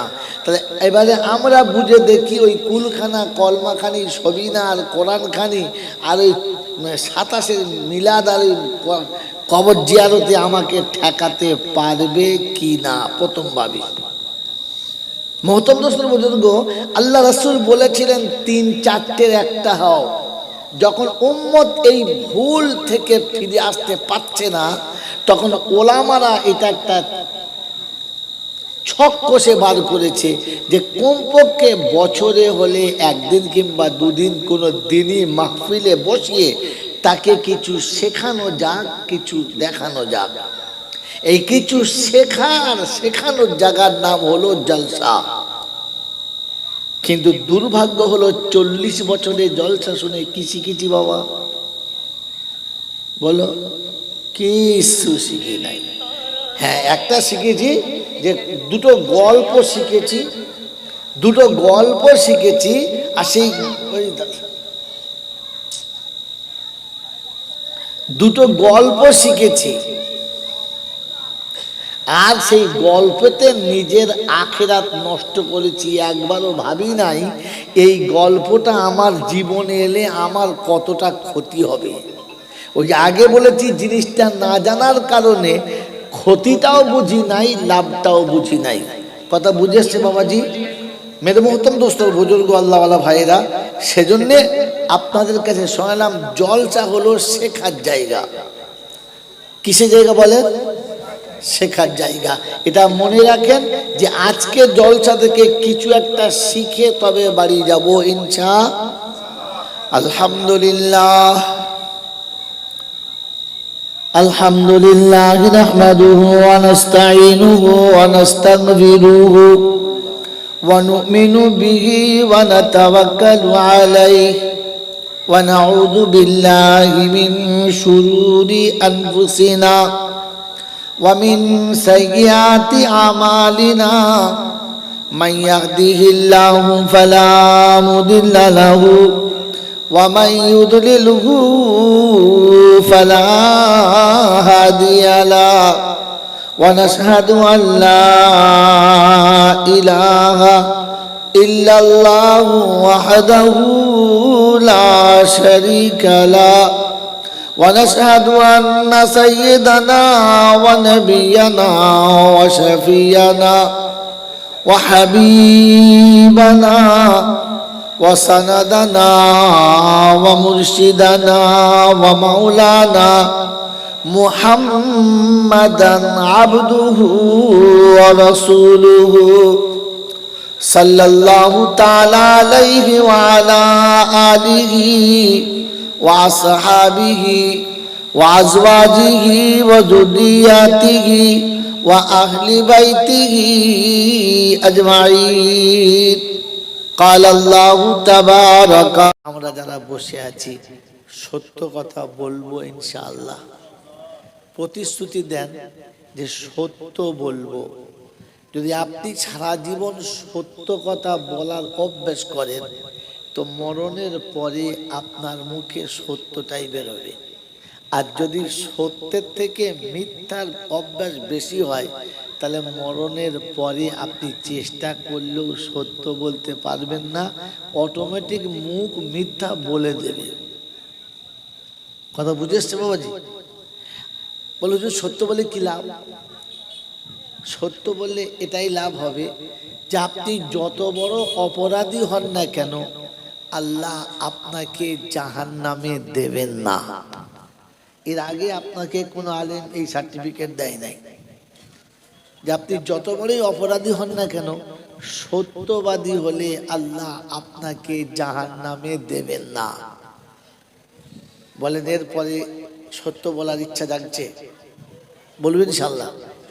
আচ্ছা বলেন, এই যে নামাজ রোজা হজ জাকাত যা করি কার জন্য? লোকের জন্য না আল্লাহর জন্য? জোরে বলেন ভাই, সকলে বলেন কার জন্য? কে কি আল্লাহর জন্য করেন? হাত তোলেন তো। তার মানে আগে বলেছি, বয়ানের আগে বলেছি, জিনিস না জানলে যা হয়। বলেন, আমি যে নামাজ পড়েছি, মাথায় টুপি দিয়েছি, বড় জামা পরেছি, রমজানের রোজা রেখেছি, চিল্লাতে গেছি, জামাতে গেছি, পীরের দরবারে গেছি, বলেন এগুলো যদি আল্লাহর জন্য হয়, আপনার জন্য কি করেছেন?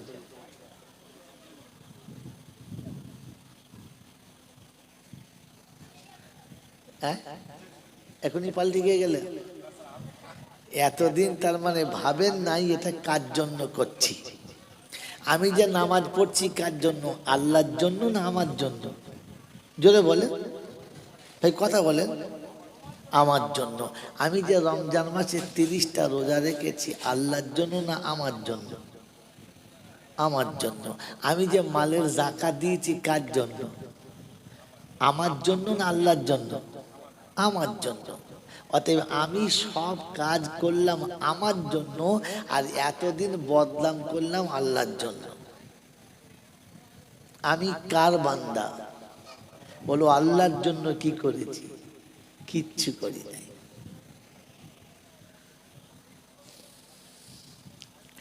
এতদিন তো মনে করছেন আল্লাহর খুব করেছি।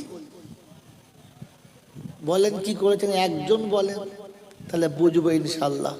এবারে বোঝেন কেন 30,000 টাকা দিয়ে আনতে হয়। খালি বলে না সারা এত টাকা কেন নেয়, এই জন্যে নেয়। এটা খুঁজে বার করতে হয়েছে আমাকে। বলেন এবারে এতদিন যা করেছি, মাথায় টুপি, মুখে দাড়ি, কোরআন খানি, কলমা খানি, যাই করেছি সব কার জন্য? কার জন্য বলো? যেটা বলো আমার জন্য। আমি যে আল্লাহর বান্দা, যে আল্লাহ আমাকে খাওয়ায়, যে আল্লাহ আমাকে পড়ায়, যে আল্লাহ আমাকে তৈরি করে শুনিয়ে দিয়েছেন ওয়ালাকাদ কাররামনা বনি আদম ওয়া হামালনাহু ফিল বাররি ওয়াল বাহর ওয়া রাযাকনাহুম মিনাত তাইয়্যিবাত। 15 পারায় সূরা বনী ইসরাঈল আয়াত। আল্লাহ পাক শোনাচ্ছেন, ওই আদমের বাচ্চা, আমি তোকে আদমের বাচ্চা বানিয়ে সম্মানিত করেছি।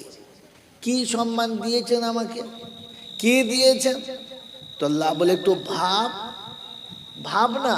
প্রথম বলেছিলাম না, ইকরা বিইসমি রাব্বিকাল্লাযী খালাক খালাকাল ইনসানা, বলো মিন আলাক। ইকরা ওয়া রাব্বুকাল আকরাম আল্লাযী আল্লামা বিল কলম আল্লামাল ইনসানা মা লাম ইয়ালাম। ভাবো আমার কথার উপরে, তুমি যা জানতে না জেনে যাবে, যা কোনোদিন মনে ছিল না মনে এসে যাবে। আল্লাহ পাক শোনাচ্ছেন, আমি তোমাকে সম্মানিত করেছি। আমি বলেছি ওয়ামা মিন দাব্বাতিন ফিল আরদি ইল্লা আলাল্লাহি রিজকুহা। জমিনে যত প্রাণী এসেছে সবাইকে পাঠাবার আগে রুজি পাঠিয়েছে। তাহলে রুজির মালিক কে? আল্লাহ। কাদের খাওয়াচ্ছে? আমাদের। আল্লাহ বলে আল্লাহকে সম্মান কি করেছো? তা আল্লাহ বললে পৃথিবীর গরু, ছাগল, ভেড়া, কুত্তা খায় কিরকম? পচা কাঁচা মাটিতে, জলেতে, নালাতে, নোংরাতে খায়। তোর জন্য সুন্দর প্লেট বানিয়ে দিয়েছি, ডাইনিং টেবিল করে দিয়েছি, বসার জন্য চেয়ার দিয়েছি, তোর খাবারের সাথে সাথে ভ্যারাইটিস খাবার দিয়েছি, ভাজা দিয়েছি, তাজা দিয়েছি, তার সাথে কত রকমের মন্ডা মিঠাই মিষ্টি দিয়েছি। যতগুলো খাবার তোকে দিয়েছি, পৃথিবীর কোনো প্রাণী ওই খাবারটা চোখে দেখে নাই। মুরগির গোশ খাবি, হাঁসের গোশ খাবি, ছাগল খাবি, গরু খাবি, শুয়োর খাবি, কুত্তা খাবি, যা পাবি সব খাবি, কিন্তু তোর খাবার কোয়ালিটি আলাদা। কাবাব হবে, টিকিয়া হবে, ভুনা হবে, ভাজা হবে, তাজা হবে, সব খাবি। ভ্যারাইটিস করে খাইয়েছি। পৃথিবীর কোনো প্রাণীকে এত ভালো খাবার খাইয়েছে না। প্রত্যেক প্রাণীর পিপাসার পানি দিয়েছি, কাউকে নালাতে, কাউকে জলেতে, কাউকে পুকুরে, কাউকে খালা খন্দেতে। তোর যে পানিটা খাওয়াই ওটা 500 ফুট মাটির তলা থেকে তুলে ওটাকে মিনারেল ওয়াটার ফিল্টার করে তোর জন্য স্পেশাল করে পানি দিয়েছি, যেটা শুধু তুই খাবি আর কাউকে খাওয়াবো না। পৃথিবীর সব প্রাণীর রাতের অন্ধকার দিয়েছি আরামের জন্য। গাছের ডালে, গোয়ালে, পেচ্ছাপ পায়খানার উপরে, জমির আলে, ধান ঝোড়ের ভিতরে সবাই রাত কাটায়। তোর জন্য পালং দিয়েছি, ব্ল্যাঙ্কেট দিয়েছি, দামি গদি দিয়েছি, শীতকালের জন্য হিটার দিয়েছি, আর গরমকালের জন্য এসি দিয়েছি। আর এটা বলবো, হ্যাঁ ওটা বুঝে লাও, বুঝে গেছে, জানা বুঝে গেছে, বাকি বলা যাবে না। সব দিয়েছি, আমি তোকে দিয়েছি আর কাউকে আমি তোকে সম্মানিত করি নাই। পৃথিবীর যত প্রাণী আছে তাদের যখন মনের কোণে কামনার আগুন আসবে, জমির আলে, রাস্তার উপরে, যেখানে খুশি যেমন খুশি সবাই দেখবে, ছি ছি বলবে। কিন্তু তোর যখন মনের কোণে কামনার আগুন আসবে, পছন্দের মতো সাথে দিয়েছি, নিরিবিলি জায়গা দিয়েছি, আনন্দের জন্য বাসস্থান দিয়েছি, ওটা আর কাউকে দিয়েছি? আমি তোকে সম্মানিত করেছি, কাররামনা বানি আদম। এই সম্মানে সম্মানিত করার জন্য ওই আল্লাহকে কি দিয়েছি? বলো কি দিয়েছি? আল্লাহু আকবার। খালি সুবহানাল্লাহ। কি বুঝলি? বুঝতে হয় না, হুজুর বলেছে তাই বলেছে। আব ভাবি এখান থেকে, পৃথিবীতে এইরকম মানুষ কেউ আছে যে নিজের কাজ করে আর সেই কাজে নিজেই ফাঁকি দেয়? আচ্ছা আছে এরকম কেউ?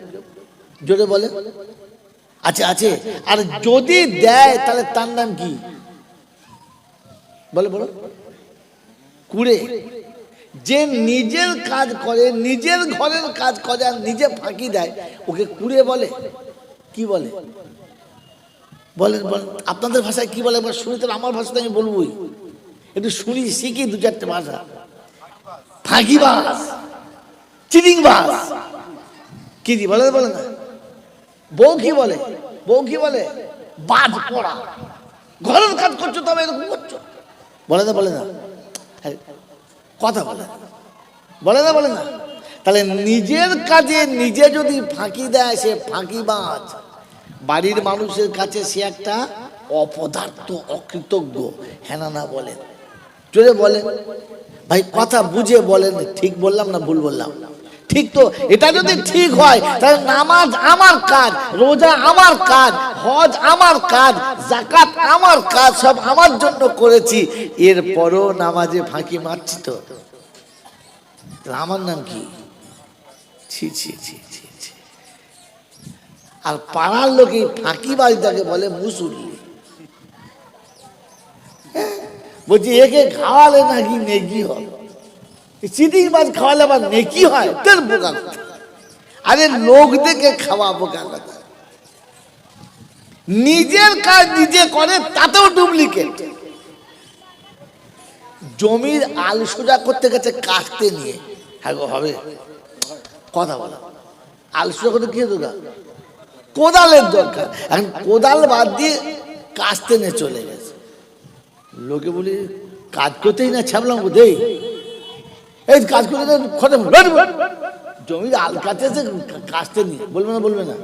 যদি বলেন আমি নামাজ পড়তে গেছি, গামছা গায়ে দেয়, গেঞ্জি গায়ে দেয়। ও আল্লাহ, ফেরেশতা বলছি কে রে এই মালটা কোথায়?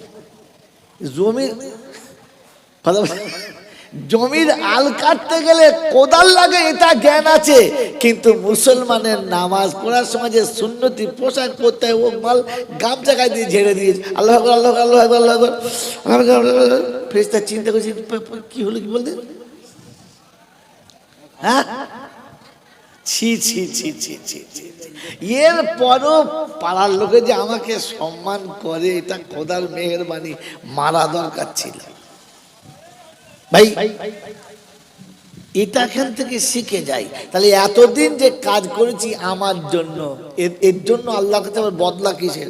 ঘরে পড়লে 2 রাকাতে 10টা নেকি, মসজিদে পড়লে 27টা নেকি, জামাতে পড়লে আরো নেকি, যত জামাত হবে তত নেকি। কি দরকার? কোন দলিল আছে?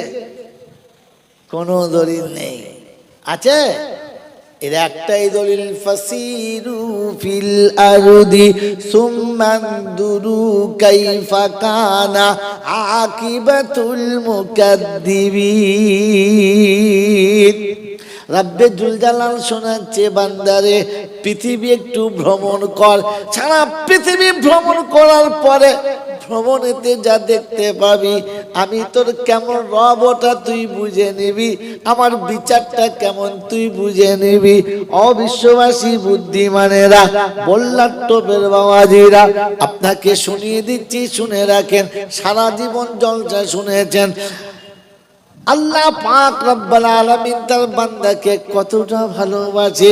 বলে একটা মা তার বাচ্চাকে যত ভালোবাসে, একটা বাপ তার বেটাকে যত ভালোবাসে, আল্লাহ তার বান্দাকে তার থেকে 70 গুণ বেশি ভালোবাসে। এটা যদি কানুন হয়, এবার তো মিল খেতে বাধ্য। ও বাপজিরা, সোনার আলালেরা, জ্ঞানী জনেরা, বুদ্ধিজীবীরা, সারা জীবন বাপ তার বেটাকে বলে, তোরা আখিরাতটা গুছিয়ে নে, ভবিষ্যৎটা গুছিয়ে নে। আমি যতদিন বেঁচে আছি তোর পিছনে আছি, তুই গুছিয়ে নে, তোর ভবিষ্যৎটা তুই ভালো করে নে। বাপের কি লাভ? বাপের কি লাভ? বাপ সরিয়ে দিয়েছে বেটারে, পাকা ঘর তৈরি করে নে, সুন্দর বাসস্থান বানিয়ে নে, লেখাপড়াটা শিখে নে, মানুষের মতো মানুষ হ। আমি গরু ছাগল যা ছিলাম, অশিক্ষিত মূর্খ ছিলাম যা ছিলাম, তুই কমপক্ষে নিজের ভবিষ্যৎটা বানিয়ে নে। ছেলে যত ভালো হয়, বাপ তাকে তত বেশি ভালোবাসা দেয়, বাপ তাকে তত বেশি সহযোগিতা দেয়, বাপ তাকে তত বেশি আগিয়ে দেয়। ছেলের ভবিষ্যৎ ছেলে গড়ে নেয়, বাপ পিছনে বেটাকে সাহস দেয়। রব্বে জুল জালাল বলে, বলতে শুনে রেখে দে, তোর বাপ তোকে যত বেশি ভালোবাসে, আমি তার থেকে 70 গুণ বেশি ভালোবাসি। আমি সব দিয়েছি, বিনিময় কিচ্ছু দিতে হবে না। বুড়ো বয়সে বাপের সেবা না করলে বাপ নারাজ হবে, বুড়ো বয়সে বাপ্পাকে কিছু না দিলে বাপ নারাজ হবে, বাপের কথা অবাধ্য হলে বাপ নারাজ হবে। আমি আল্লাহ শুনেছি, সারা জীবন তোকে দিচ্ছি, আমাকে কিছুই দিতে হবে না। চোখের জ্যোতির বিনিময় দিতে হবে না, কানের শ্রবণ শক্তির বিনিময় দিতে হবে না, গোটা যৌবনের কোনো দাম দিতে হবে না, সারা জীবন অক্সিজেন দিয়েছি, দাম দিতে হবে না। তবে বান্দা, তুই তোর আখিরাতটাকে বানিয়ে নে, আমি আল্লাহ খুশি হব, তোর জান্নাতের দরজাটা খুলে দেব। আল্লাহ চাইছে বান্দা তোর আখিরাত তুই গড়ে নে, যতদিন আছিস গড়ে নে। তুই তোর কাজটা ভালো করে করবি, আমি খুশি হয়ে আরো দেব। ছেলে যদি ভালো শিক্ষিত হয়, ছেলে যদি ভালো শিক্ষিত হয়, ছেলে যদি যোগ্য হয়, বাপ 2 বিঘে জমি বেচে তার ব্যবসা করে দেয়, চালাও। আর একটা ছেলে শয়তান কোথাকার, একটু লটারি কেটে শেষ করে দিবি, কারণ জানে মালটা লটারি কাটা মাল, এক্ষুনি গিয়ে জুয়া খেলে বসবে, দেবে? দেবে না। কিন্তু যে ছেলেটি বাপের ঠিক আনুগত্য স্বীকার করেছে, বাপ যেমন বলেছে ছেলে তেমন তৈরি হচ্ছে, তো বাপ দেখবে ভাতের চালের জমি বেচে, চালা বাপ, লাগা ব্যবসাতে, আমি দেবো, ধার করে দেবো, সুদ দেবো, যা পারি আমি করব, তুই চল। আল্লাহ পাক রব্বুল আলামিন বলেন, পৃথিবীতে বাপ তার বেটাকে যদি তার সব কিছু দিতে পারে, বিনিময়ে বাপ কিছু চায় না, তো আমি তো বাপের থেকে 70 গুণ বেশি ভালোবাসি। আমিও তো চাইছিলাম, আমি চোখ দিয়েছি, যা করার পর আমি চোখ দিয়েছি, যা মসজিদে যা, তুই তোর আখিরাত গড়ে নে, কবর আযাব থেকে নিজেকে বাঁচিয়ে নে, জাহান্নাম থেকে নিজেকে বাঁচিয়ে নে, বিচারের ময়দানে নিজেকে বাঁচিয়ে নে, তোর আমলনামা তুই যত চাস তত বাড়িয়ে নে, আমি আল্লাহ তত খুশি হব, আর যত খুশি হব তত দেব। কথা বুঝে এসছে বাবাজি? তাহলে আমরা যা একদিন করেছি কার জন্য? আমার জন্য। জোরে বলেন, কার জন্য? ভাই কথা বলেন, কার জন্য? আমার জন্য। আর ফাঁকি মারবো? জোরে বলেন। ইনশাআল্লাহ জুমার নামাজের পরে বড় রসগোল্লা দেখলে সুন্নত ছেড়ে দেবো। কি বলে কথা বোঝেন নাই?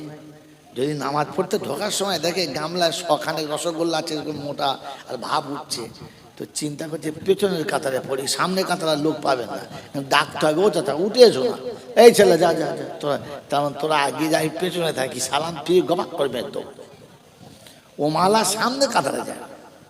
ঠিক ঠিক ঠিক ঠিক ঠিক। বাবাজিরা, আল্লাহ পাক রব্বুল আলামিন তোমাকে ইমতিহান দিচ্ছে। এই জন্য শোনাচ্ছিলাম, আমি আমার কাজটা ভালো করে করার চেষ্টা করবেন ইনশাআল্লাহ। যদি বলেন গোটা পাড়ায় প্রত্যেকের বাড়িতে এক একটা মেয়ে 18, 19, 20, 21 বছর করে বয়স হয়েছে, সব বিয়ের বয়স পেরিয়ে যাচ্ছে, আর আপনার বাড়িতে কিছু নেই। আপনার ঘুম হবে না, ঘুম ভাঙবে? জোরে বলেন। আপনার চোখে ঘুম আসবে না, ঘুম ভাঙবে? চিন্তা করছে কি বলবো, বুঝতে পারি না, বলি উল্টো কথা বলছে, কি রে ঘুম ভাঙবে? আপনার ঘর তো মেয়েই নাই, আপনার ঘুম ভাঙবে? আরামে ঘুমোবে। যার ঘরের মেয়ে যুবতী হয়ে গেছে, একটা বড় হয়ে গেছে, আর একটা ফের হয়ে গেছে, রাতের ঘুম অটোমেটিক ভেঙে যাবে। আল্লাহ কি করে বিদায় করব, কি করে বিদায় করব, কার হাতে দেবো, কোথায় পড়বে মেয়েটা, কি চিন্তা আছে না নাই? জোরবান চিন্তা আছে না নাই? আর যার মেয়ে নাই চিন্তা নাই। কিন্তু এখনকার যুগ উল্টে গেছে, এখন যুগ উল্টে গেছে। যার ঘরে মেয়ে আছে সে আরামে ঘুমাচ্ছে, যার ঘরে মেয়ে নাই তার চিন্তায় আর ঘুম নাই। কেন বুঝে নাও, আমার আর বলার দরকার নাই, এরপরে বলা যাবে না। বাবা বাবাজিরা, সোনারা, জ্ঞানীজনরা, সুধী মানুষেরা, আল্লাহ আপনাকে আমাকে ভাবার তৌফিক দান করুক, বলুন আমিন। এবার আপনাকে চলছে শোনাই। এতক্ষণ অনেক কিছু শোনালাম, তাহলে এতক্ষণে বুঝতে পারলাম আমি যেটা করবোটা আমার জন্য, আর আমার কাজে আমি ফাঁকি মারবো। এই জলসা শুনতে এসেছি কার জন্য? আমার জন্য। এতদিন কি জানতাম? আল্লাহর জন্য এসেছি, আল্লাহ কিছু দেবে, আল্লাহর জন্য এসেছি তো আমার ধান্দা করতে। আজি অতএব এই জলসাতে আসার পরে আল্লাহ নবী বলেছেন যে যত মিলে মিলে বসবে 100টা শহীদের সওয়াব পাবে, সুন্নত জিন্দা হবে। আমার লাভ, এটা আমার লাভ যদি জানতাম তাহলে আবার বলতে হতো আগিয়ে আসুন, পিছনে জায়গা ছেড়ে দিন, আর দুটো লোক বসবে, এটা বলতে হতো? বলতেই হতো না, কারণ আমি তো ওটা জানি না যে আমার লাভ কোনটা আর আমার লস কোনটা। ওটা আবার আমাদের ডাকতে হবে, দরুদ শরীফ পড়ে ডাকতে হবে, তাকবীর দিতে হবে। আবার এক একটা বক্তার চালাকে, বাবা সবাই উঠে দাঁড়াও, উঠে দাঁড়াও, উঠে দাঁড়িয়ে আচ্ছা আগিয়ে এসো বাবা, হ্যাঁ বিপদে ফেলে দিলে, তবু সরবে না। পাঁচা ঘষের লুঙ্গি ছিঁড়ে যাবে, তবু জায়গা ছাড়বে না, কারণ ওটা স্ট্যাম্প মেরে শয়তান বলে দিয়েছে লড়িস না, লড়লি বিপদ। বাবাজিরা, সোনারা, লালেরা, জ্ঞানীজনেরা, সুধী মানুষেরা, তাহলে শুনিয়ে দিচ্ছি, আমি আর আপনি আজও বুঝতে পারলাম না, ধর্ম বুঝতে পারলাম না, আর চিনতে পারলাম না, কোরআন চিনতে পারলাম না, আখিরাত চিনতে পারলাম না। হ্যাঁ জি, আমাদের ভারতবর্ষে, এই ভারতবর্ষে একটা বাদশা গেছে শাহজাহান, নাম শুনেছেন? হ্যাঁ নাম শুনেছেন? শুনেছেন। শাহজাহানের বাপের নাম কি? হ্যাঁ চিন্তা করছে, হুমায়ুন বলবো না আলমগীর বলবো না জাহাঙ্গীর বলবো? হ্যাঁ জোরে বলেন। জাহাঙ্গীর, দেখেছ? আর শাহজাহানের বেটার নাম জানেন? ঔরঙ্গজেব। তাই তাই মোটামুটি লাইন জানে এরা। আমি পড়েছি তো, ঠিক বুঝতে পারি না, লেখাপড়া বেশি শিখেছে, বেশ ভালো হয়েছে। শাহজাহানের মোট সন্তান কটা? বলে হুজুর ওটা আপনি বলুন, আমরা তো দুটো বললো। হ্যাঁ, চারটে। কাছাকাছি গেছে। শাহজাহানের চারটে ছেলে, সম্রাট শাহজাহান কত ছেলে? চারটে ছেলে। প্রথম আর দ্বিতীয় দুটো হলো বাপের আদরে আর মায়ের আদরে পুরো বাঁদর, বুঝতে পারলেন? বেলেল্লার শেষ নাই। তৃতীয় নম্বরটা হলো ঔরঙ্গজেব, তৃতীয় সন্তান হলো ঔরঙ্গজেব। খুব মেধাবী, খুব শান্তশিষ্ট এবং খুব বুদ্ধিমান, ঠিক আছে? ঔরঙ্গজেব তখন বাদশাহ নয়, তখন হব বাদশাহ, মানে বাপ এখনো বেঁচে রয়েছে। কথা বলছেন না? শাহজাহানের বাপের নাম কি বললাম? জাহাঙ্গীর তখনও বেঁচে রয়েছে, বুঝেছে? ইনি তখন কি মানে হব বাদশাহ, একদম চার ছেলের বাপ। মনে মনে হলো যে এই 3 নম্বর ছেলেটা খুব বুদ্ধিমান, এই ছেলেটাকে আমি আল্লাহ রাস্তায় দেবো। কোনটা? যেটা সব থেকে জোরে বলে, সব থেকে বুদ্ধিমান। আমরা কোনটা দেবো? যেটা পয়চন্দ্রবুধু আকার ঠয় আকার, বাপের মাথায় ঢিল মেরে দিয়েছে, মাকে গাল দিয়ে কবরডাঙ্গায় পৌঁছে দিয়েছে, আর গ্রামের লোকের আম গাছ, জাম গাছ, কলা গাছ, কচু গাছ চিবিয়ে শেষ করে দিয়েছে। এইরকম যেটা হয় কানা, নালে খোঁড়া, নালে তোতলা, এই মালটা তাদের মাথায় দে। আর কি করবে? হ্যাঁ বলেন, কত চিন্তাধারা কত কম বেশি দেখেন। ব্যান পরে সুর শোনাচ্ছি। মহতম বুজুর্গ শাহজাহান তার নিজের ওই সন্তানটাকে মাদ্রাসায় পাঠাচ্ছে, যেটা সব থেকে বেশি বুদ্ধিমান এবং সব থেকে বেশি নম্র, ভদ্র, মেধা শক্তি যার বেশি। 7 বছর বয়সে ছেলেটি হাফিজে কোরআন হয়ে গেছে। খুব ভালো করে গল্পটা শুনবেন, তারপর জলসা শুনবেন। 7 বছর বয়সে ছেলেটি পূর্ণ কোরআন হিফজ করে ফেলেছে। ক বছর? 7 বছর। কথা বলেছেন? এই যেদিন সবক শেষ হয়ে গেছে, ওই দিন বাড়িতে এসে আব্বাকে সালাম দিয়ে শোনাচ্ছে, আব্বা আমি কোরআনের হাফেজ হয়ে গেছি। বাপের খুশিতে বুক একদম ফুলে গেছে, বুঝতে পারছেন না? আর আনন্দে কত কত।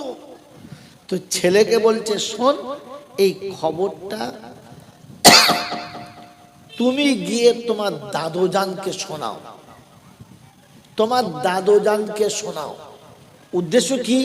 যে আমার ছেলে এই বয়সে হাফেজে কোরআন হয়েছে, যেহেতু বাপ একজন আল্লাহওয়ালা, দিনদার, মুত্তাকি, পরহেজগার মানুষ, খুশিতে বাগে বাগ হবে, আমার ছেলেকে বুকে জড়িয়ে ধরবে, কপালে একটা চুমো খাবে, আর আদর করে কিছু তো উপর হুকুম দেবে। বাপের বুক ভরাটা ভালোবাসা, কি জি আশা? তাই তো, তাই তো আশা। কিন্তু ঘটনা ঘটলো কি, এটাকে আমি শুরু করে বলবো? হ্যাঁ, তাহলে ইনশাল্লাহ এই এক গল্পতেই কেসা খা রাত 12টা হয়ে যাবে। হ্যাঁ, তারা বুদ্ধি আছে। তো মেরে মতন বুজুর্গ, বাচ্চা সেই রকম বাপের কাছে অনুমতি পেয়ে দাদুর কাছে ছুটতে ছুটতে চলে গেছে। আসসালামু আলাইকুম দাদুজান। ওয়ালাইকুম আসসালাম। কি খবর? বলছে, দাদু আজকে আমি কোরআনে পাকের শেষ সবক শুনিয়ে পূর্ণ হাফেজ হয়ে বাড়ি এসেছি। বেশ, আর কিছু নয়। দাদুর মুখের দিকে তাকিয়ে দেখে একটা বেশ গরম গরম ভাব, কেমন যেন এটা রাগম্বিত মেজাজ। বাবা নেই, কোলে তোলে নাই, কোনো সাব্বাসি দেয় নাই, নাতির যেটা আদর নেওয়ার বা দেওয়ার তা দেয় নাই। অনেকক্ষণ থেকে ওখান থেকে ঔরঙ্গজেব টুকটুক করে চলে এসেছে, মনটা মরা। বাপ জিজ্ঞাসা করছে কি হলো? বলে না কিছু হয় নাই। মনটা মরা কেন? দাদু কি বলেছে? কিচ্ছু বলে নাই। তুমি গিয়ে কি বললে?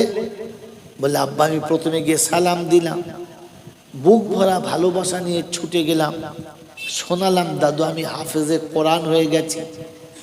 দাদু কিছু বললেন না, বরং যে তাকাচ্ছিলেন সেই তাকানোর ভেতরে একটা যেন কেমন উষ্ণ ভাব ছিল এবং চেহারা মলিন, খুব গম্ভীর ছিল।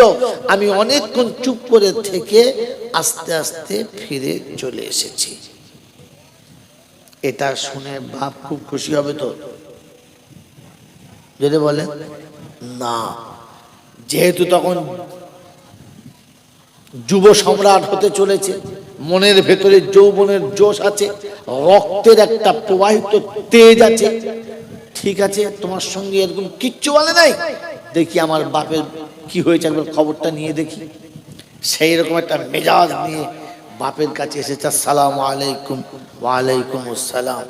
আব্বা আপনার কাছে ঔরঙ্গজেব এসেছিল? বললে হ্যাঁ। সালাম দিয়েছে? বললে হ্যাঁ। আরো কিছু শুনিয়েছে? বললে হ্যাঁ। আপনি কিছু বলেন নাই? না। আপনি তাকে একটু আদরও করেন নাই? না। সে যে হাফেজে কোরআন হয়েছে আপনি খুশি না? না। শাহজাহান জিজ্ঞাসা করছে আব্বা কারণটা জানতে পারি? বলে কারণ হলো এই, তোমার ছেলে হাফেজ হয়েছে, তুমি খুশি, কারণ কিয়ামতের ময়দানে নূরের তাজটা তোমার মাথায় পড়াবে। আমি এমন এক অপদার্থকে জন্ম দিয়েছি, এমন কুলাঙ্গারকে জন্ম দিয়েছি যে আমার মাথায় ওই নূরের তাজটা পরাতে পারলো না। শাহজাহান গিয়েছিল বাপকে একটু চাপ দিতে, নিজে লজ্জিত হয়ে মাথা নিচু করে ফিরে এসেছেন। মেরে মোহতম দোস্তর বুজুর্গ, আল্লাহওয়ালা ভাইয়েরা, জ্ঞানীজনরা, সুধী মানুষেরা, এরপরে 4-5 মাস 6 মাসের মধ্যে বাদশা জাহাঙ্গীর অসুস্থ হয়ে গেলেন। আর এতটা অসুস্থ হয়ে গেলেন, দেশের সমস্ত ডাক্তার কবিরাজরা দেখার পরে বললেন যে মনে হচ্ছে মারাজুল মওত, শেষ সময় হয়ে এসেছে, একে আর রিকভারি করা সম্ভব নয়, একে আর ব্যাকে ফিরিয়ে আনা সম্ভব নয়।